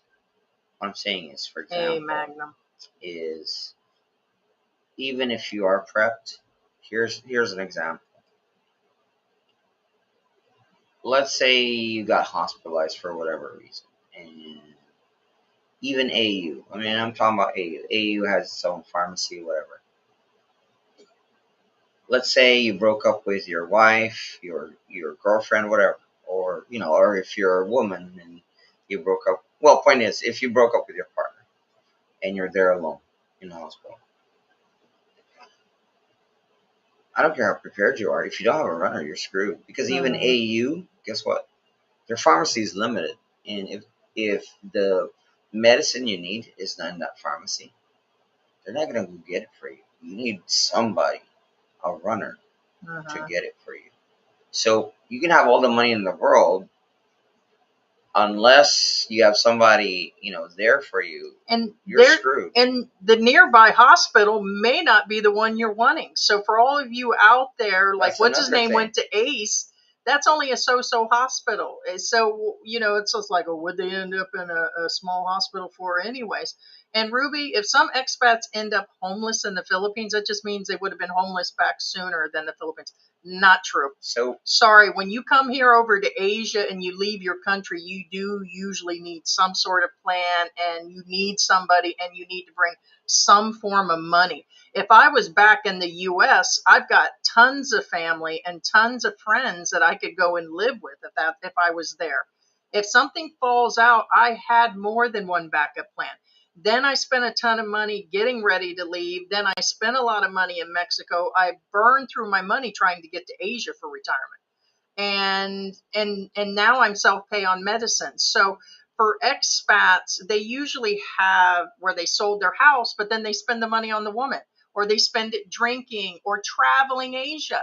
Some of these guys come here and buy a car, motorcycle, and things they didn't plan on just by selling their house, paying off debt. So they pay off a bunch of things. They usually have part of the mortgage left over. So the whole thing is, Ruby, is no, if they were back, it doesn't mean that they were close to that.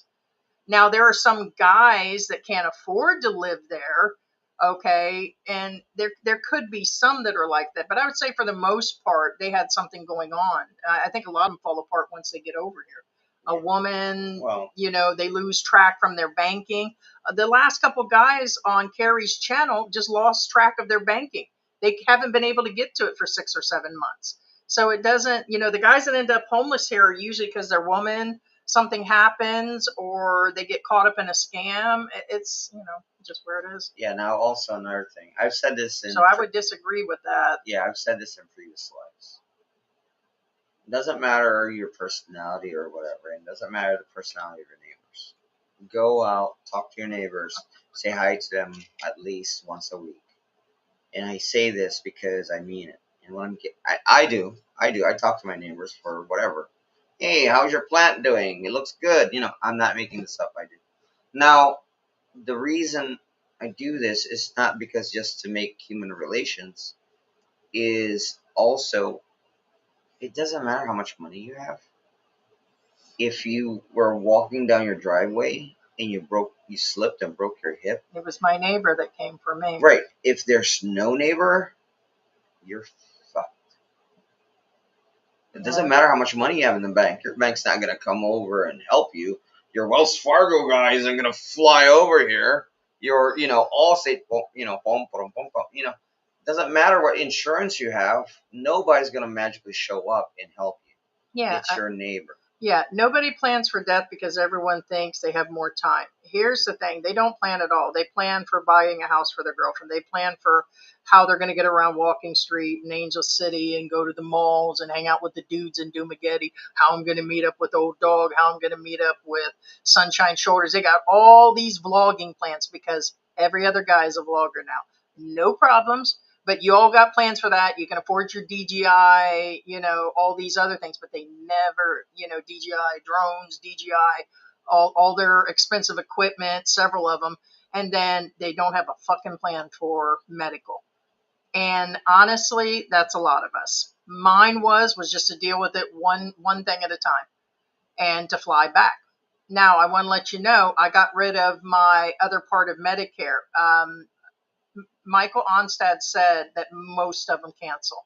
They take on a plan here, okay, which is through, I just had the name of the company. So Pacific Cross is one of the better insurances. Can you please get that for me? He honks when he arrives. Pacific Cross, somewhere possibly between $200 to $800 a month, depending on what's going on, what type of plan. And you could take on that insurance, but he said most guys cancel the B, which I do. I'll deal with that. I still have hospital. If I show back up in the U.S., I'll take the penalty at $185, $187, give or take. I, for 5 years, have been paying that, and I no longer want to pay that anymore. So I didn't use it at all. And right now, my plan is not to go back. I won't have any preventative surgeries. I take my medicine. I eat healthy probably about half the time now. And it's just where it's going to be. I'm self-pay, go to a regular doctor every few months, and that's it. So that's my only plan. But a lot of them make no plans. This is why it's not talked about. And I wouldn't even say it's a rich thing. I would say a well-planned person with money, this and that. I think some of them have the money or possibly the insurance plan. And like you said, if somebody slips and falls outside, you may not even have the neighbor to pick you up off the ground. It's an all the way around bad situation, a total failure when it comes to medical. And we haven't even touched on the elderly care, like having an assistant. Are you guys going to be like, what's his name, the Campbell that went back to the U.S. that sat here? His wife was a total caregiver. She knew that when she married him and having a stroke. And David stayed here all these years with all those medical issues. And so she was a total caregiver. That wears on the person.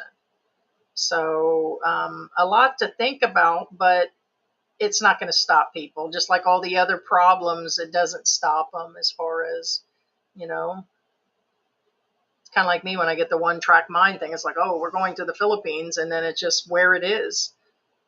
Not everybody can pull that, Yeah, and in all fairness, again, Mary, no. like everybody, the thing is, reality is, everybody thinks like they're 25 years old. Because again, it's just the way we are as human beings. And what I'm saying is, your body just can't keep up with your brain. It really can't. Yeah. And what I'm saying is, your brain will always tell you, oh yeah, you can do this, and yeah, you can to a certain extent, and that's fine. However, again, you will need the help of others because of your declining age or increasing age, depending on how you look at it. Just like I said earlier, when he was still alive, seniors after hip surgeries usually died within a year. Yeah, with Western medicine. Yeah, that would have been. And I think he was just trying to get the pain to stop. When I dislocated my arm, I sat here for a few hours. It was horrible. So I could not imagine sitting there for 14 days. And that's enough to wear on him as far as everything. His immune system, everything. He probably had an infection in his leg. So, yeah.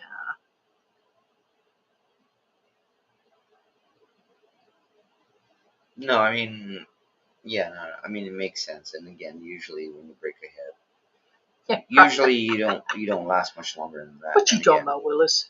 You think they're gonna give out that $2,000 check? No, I think they'll be not for me.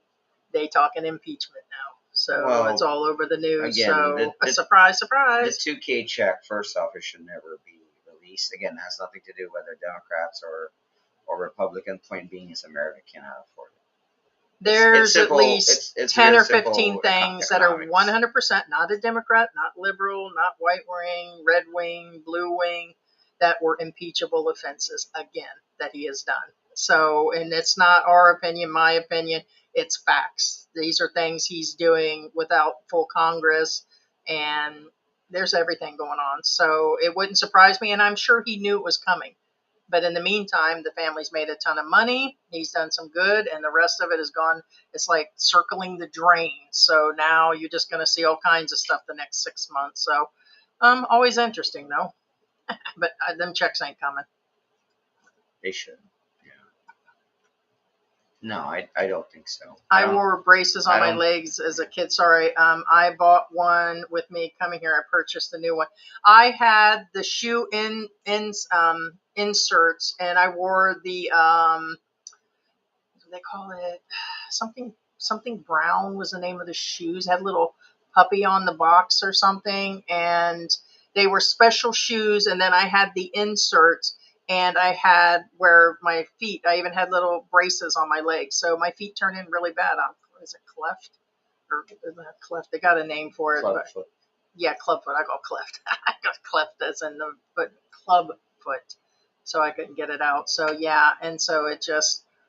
And then a lot of my jobs were standing. And then when I'm standing, I turn my feet in because it's more comfortable. They tried to get me to, during therapies, to walk out, even in my adult years, and just went right down. And so, and then with me being plus size, no, they said you have to get within about 30, 40 pounds. I said, goodbye, knees. So it's just like, but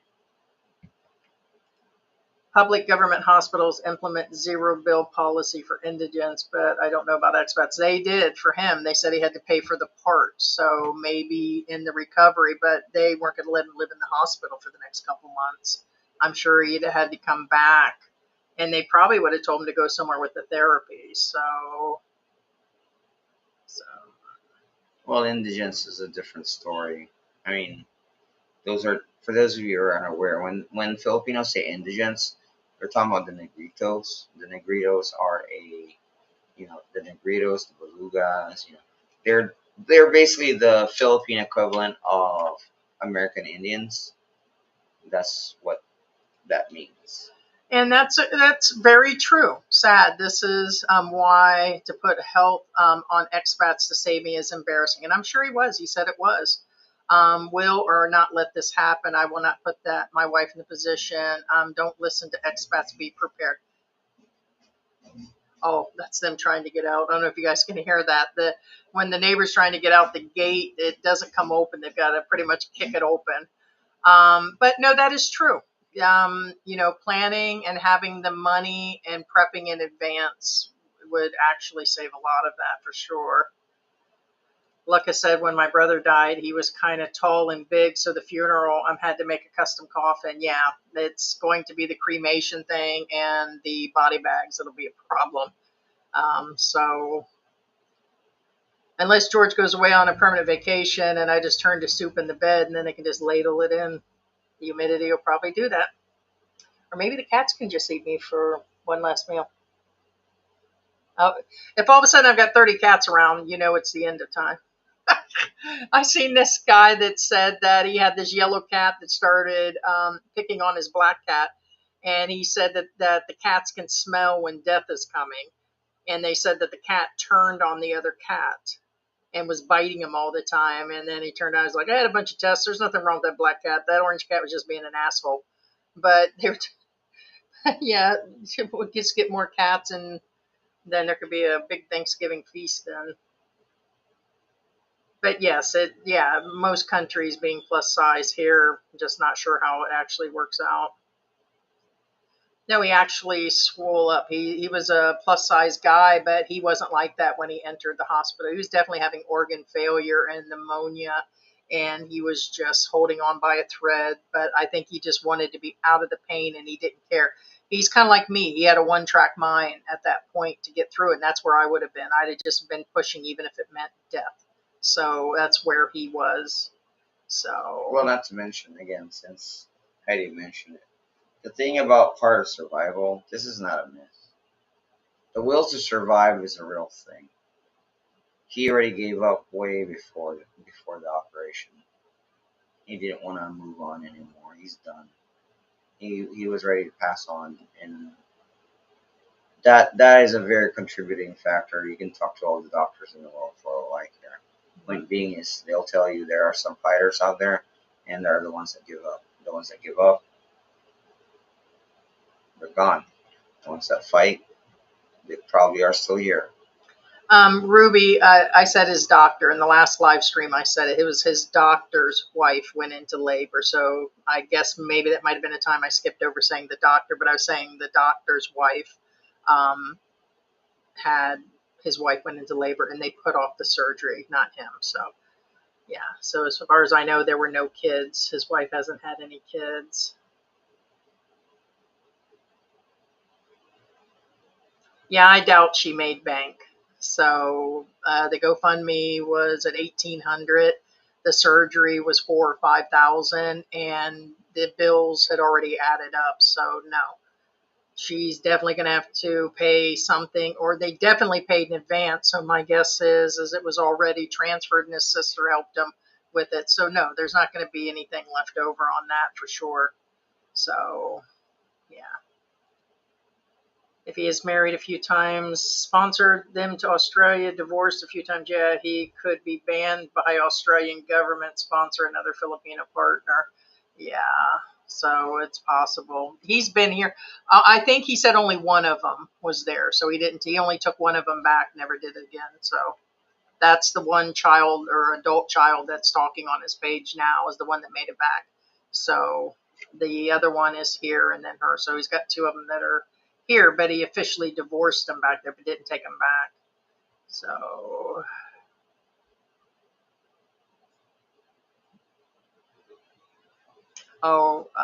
let's see.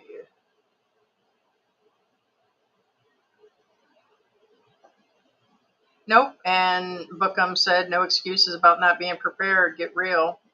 If I didn't prepare it, only to blame yourself. Yeah, that is true. And that's the one thing you would have to accept. So Well, it's not an excuse. Again, there's things that are out of your control.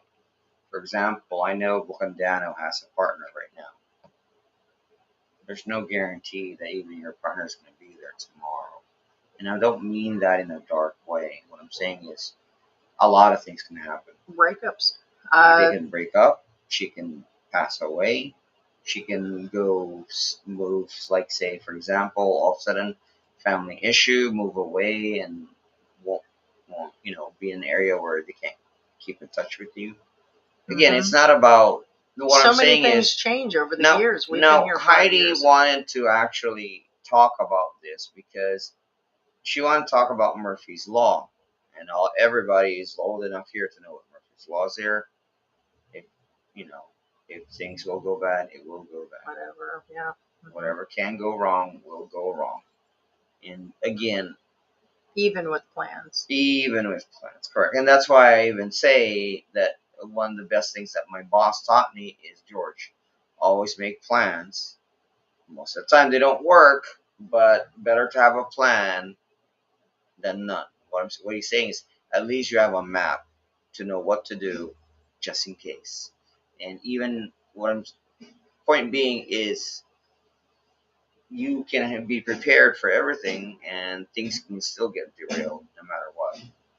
And that's reality. It really is. George, is the runner the same as Watcher or Bante? That's Yes, yes, bantay. Well, bantay means bantay literally means guard, but or but what I'm saying, yeah, watcher, guard. But yes, and you're there to make sure that they're okay, whatever. Like for instance, when my uncle was hospitalized a few times, his my aunt or his sister is the one that Good stayed in the morning. hospital, and she didn't go home. I mean, there was a shower and everything, and her kids came in and brought her fresh clothes, brought her like food and everything. So, she took a shower at the hospital, whatever. The point being is she never left his side. And what I'm saying is that's very crucial. It's really hard, let's say for Kelly, um, if he's all alone in pain. That's a different level of hurt. There's a different. I get it if he's in pain and he has the love of his life right there next to him, and it's also a next level of pain that you're in pain and there's nobody there. I mean, sure, there's people around him, but they don't give a shit about him. Now, for me, I think I'd rather be alone because I tend to be the opposite on pain. I don't want you to see me in pain. I don't like Well, when no, you see no, no, me no, no. sick. This I is a don't. fair. No, that's And fair. we're used to in the Western hospitals at least 2 people in a room, but I've always had private rooms. And that's So imagine having 8 people in the room with you. And by the way, all of them were playing radios. There was all this different sound. I couldn't imagine. and probably music you won't know because it's Probably had a headache, probably dehydrated, and I seen she was feeding him a lot. And I love sugar, don't get me wrong, but I seen her, in other words, it just seemed like I would hope that was her energy drink in the room. Probably was, maybe not. But I don't think he was getting the proper diet or fluids. They didn't run an IV on him till the last minute. So could you imagine having a headache and being that sick the whole time with all that noise and everything and all the people? Yeah, and like I said, at least it seemed like she was always there. Like you said, I wasn't there. I don't know. But from the looks of it, a lot of the posts were made by her, and it looks like she's always there. And we have Victoria in the house. She is in Australia herself, like Ruby is from there. So, didn't Campbell work on his wife's U.S. visa? She went there, and I think it's open for her to use for a while now. She can use it, but permanently, he said it in his last video that he was that she could come on over, but he didn't know who she was in the last video, and he's in a facility, so I don't know if she does have one though. Well, yeah, no, and again, like, But I don't think I think it's only for travel. I don't think it's a permanent residence. no, It's just and like I said, permit to go in Rose and was out. asking, basically in a roundabout way, asking how she could get there, but apparently Campbell was not in the right mind to actually pay and get her there. And Bookham, the truth hurts. Be prepared. Don't fall into the mindset that it doesn't matter if you have money. You either have A or B. Okay. Well, here's the thing. Nobody said it doesn't matter. It's a fact of life. That's what happens. No, So and it's that's not why I a said matter of it's not a hurt question of money. or That's the thing. not a matter of hurt, not a matter of mindset. It's the hard, cold truth. 1 out of 10, 2 out of 10 have a plan. So, and actually, most of the time, it's not most of the reasons why expats. and if they had pass such a away, good plan, most of them just stay back in the U.S. and they It's transfer their actually not Filipinos about back. money. That's the thing. This Not is all of it. Yeah. no. I mean, we've been doing this Hey, channel for a Linda, while, good morning. and this is the first. Good morning, Linda. Well, even then, like when he passed away, guess what? He did have the money for the surgery. That's the point. Don't burn bridges with certain friends and family. Someone may be able to get the ball rolling and No. help the See, funding. that's Yeah, the thing. his sister That's the did. thing. Yeah. Yeah. Yeah, most definitely. And so, but like I said, even if he did, all these other things came up. So it's just not that. That's why I go into all of these what if possibilities. And even if you do, what percentage actually has enough of unlimited sources? That's where I'm trying to come from. It wouldn't take a whole lot to have, multi-medical things going on in your house. Like a lot of these guys have kids. They got their kids in school. Some have in-laws living with them from your Filipino. What if something happened? Then you're paying for their funeral, and then you start burning through the money. And it happens a lot. So lose your banking card. Then you don't even have access to get to that either. So. Well, it goes deep. I mean, the expat thing goes deep. Aw, hey, Ruby. Ruby says countdown with only 2 days, working and the rest on leaving to retirement by the end of December. That's awesome. Great to hear that. Wow. It's been a journey for you. I know that. So, Ruby, very, very sweet. Very nice. Ruby. Yay, Ruby. Yeah. Matter of fact, there's a lot of places, a lot of the bars, clubs, restaurants are actually doing the meal. We're supposed to do barbecue ribs. Now I'm actually thinking about going to the Chinese restaurant we haven't been to in a while. Yeah. And actually doing something. They do like orange chicken, because for them it won't be Thanksgiving. It'll just be, just showing up, like go maybe at noon or something. And so there's usually plenty of room there and everything. They're not usually that booked. So I'm actually thinking luk fu, instead of sitting here waiting for the ribs to cook for 12 hours in the crock pot, is like better to do just luk fu. Well, it's two different things. Oh yeah, of course it is.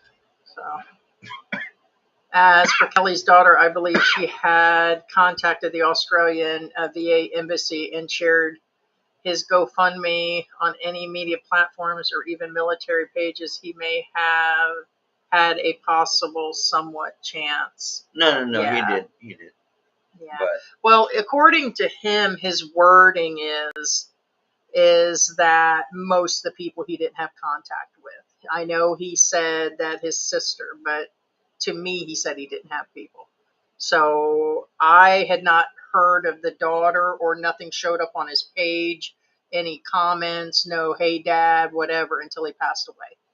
Then, which I get, people aren't on social media, so I get it. I can actually truly say that, but there was, up to that point,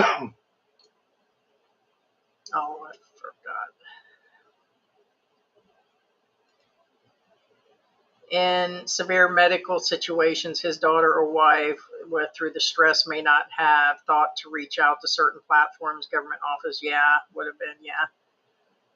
Yeah, I know she's going to go through it, that's for sure. Like I said, George, I think indigent means the poorest of the poor. Indigenous are the Aidas and other Aborigines. yeah. Yeah, you can have the best laid plans and still end up in trouble. Yeah, No. that is for sure. Yeah. Congratulations for Ruby. Yeah, I'm thinking about doing the same, going to a Chinese restaurant for Thanksgiving. Yeah, I just think about, by the time we buy the ribs, we end up getting several dishes, sides, and what we pay the last time we were there? Less than $30, if that. Well, it was no more than 15. Yeah, no more than 1,500 pesos, which is under. And then we had a ton of food left over. We had the chicken and everything. If we go to buy the ribs here and I get all the ingredients for the sauce and start going through that, that's just for that. Yeah, we possibly will be out that, and then there'll be all the cleanup, and which is always part of the fun. I get it. That's another thing. Before you order on anywhere in the Philippines, since we brought this up, look around, pay attention. What I'm getting at is, you may not know what you're ordering. And what I'm saying is, I'm talking about the amount. For example, when I went to that bar, I wanted nachos. But guess what? If I buy nachos, it's a whole big freaking platter. Mhm. You know what I'm saying? Yeah, So, he'll have a video for that for So sure. what I'm getting at is, don't just randomly order because it looks good. You have to pay attention around you and see if they're big portions or small portions. Yeah, it's family. Like when we go to Luk Fu, they're family portions. I'm like, oh, okay, well, that's a couple hundred pesos. That's a lot of money. you know, because you're thinking it's just going to be one small amount on a Correct. plate, and then it comes out and it's a gigantic. For the most part, they're big portions. For the Yeah, most part. that's for sure. My plan: stay home in the Philippines in your paid condo and food. Feed my dog Balboa, Rocky Balboa, huh?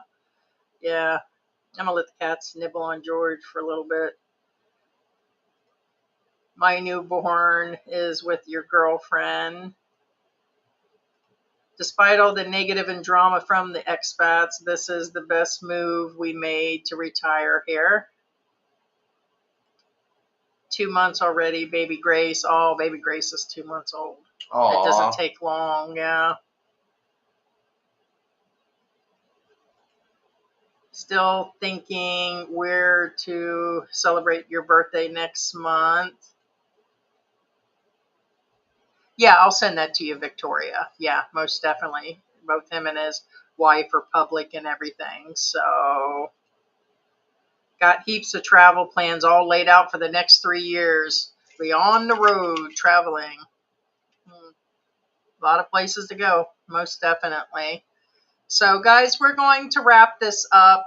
George we have a video coming out. George went to that event at the bar. What do they call the place? Capito. Capito. I was going to call it Capital, but it's Capito.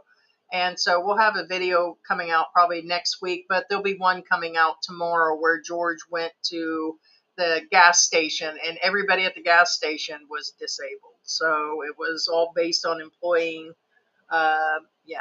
special needs people. Yeah, now just real quick about the Capito's bar thing. The reason why I was there is because my friend was doing a fundraiser for my friend, and he got blind because of diabetes. That's another thing. You know, it doesn't People- matter how much money you have, crap like that happens.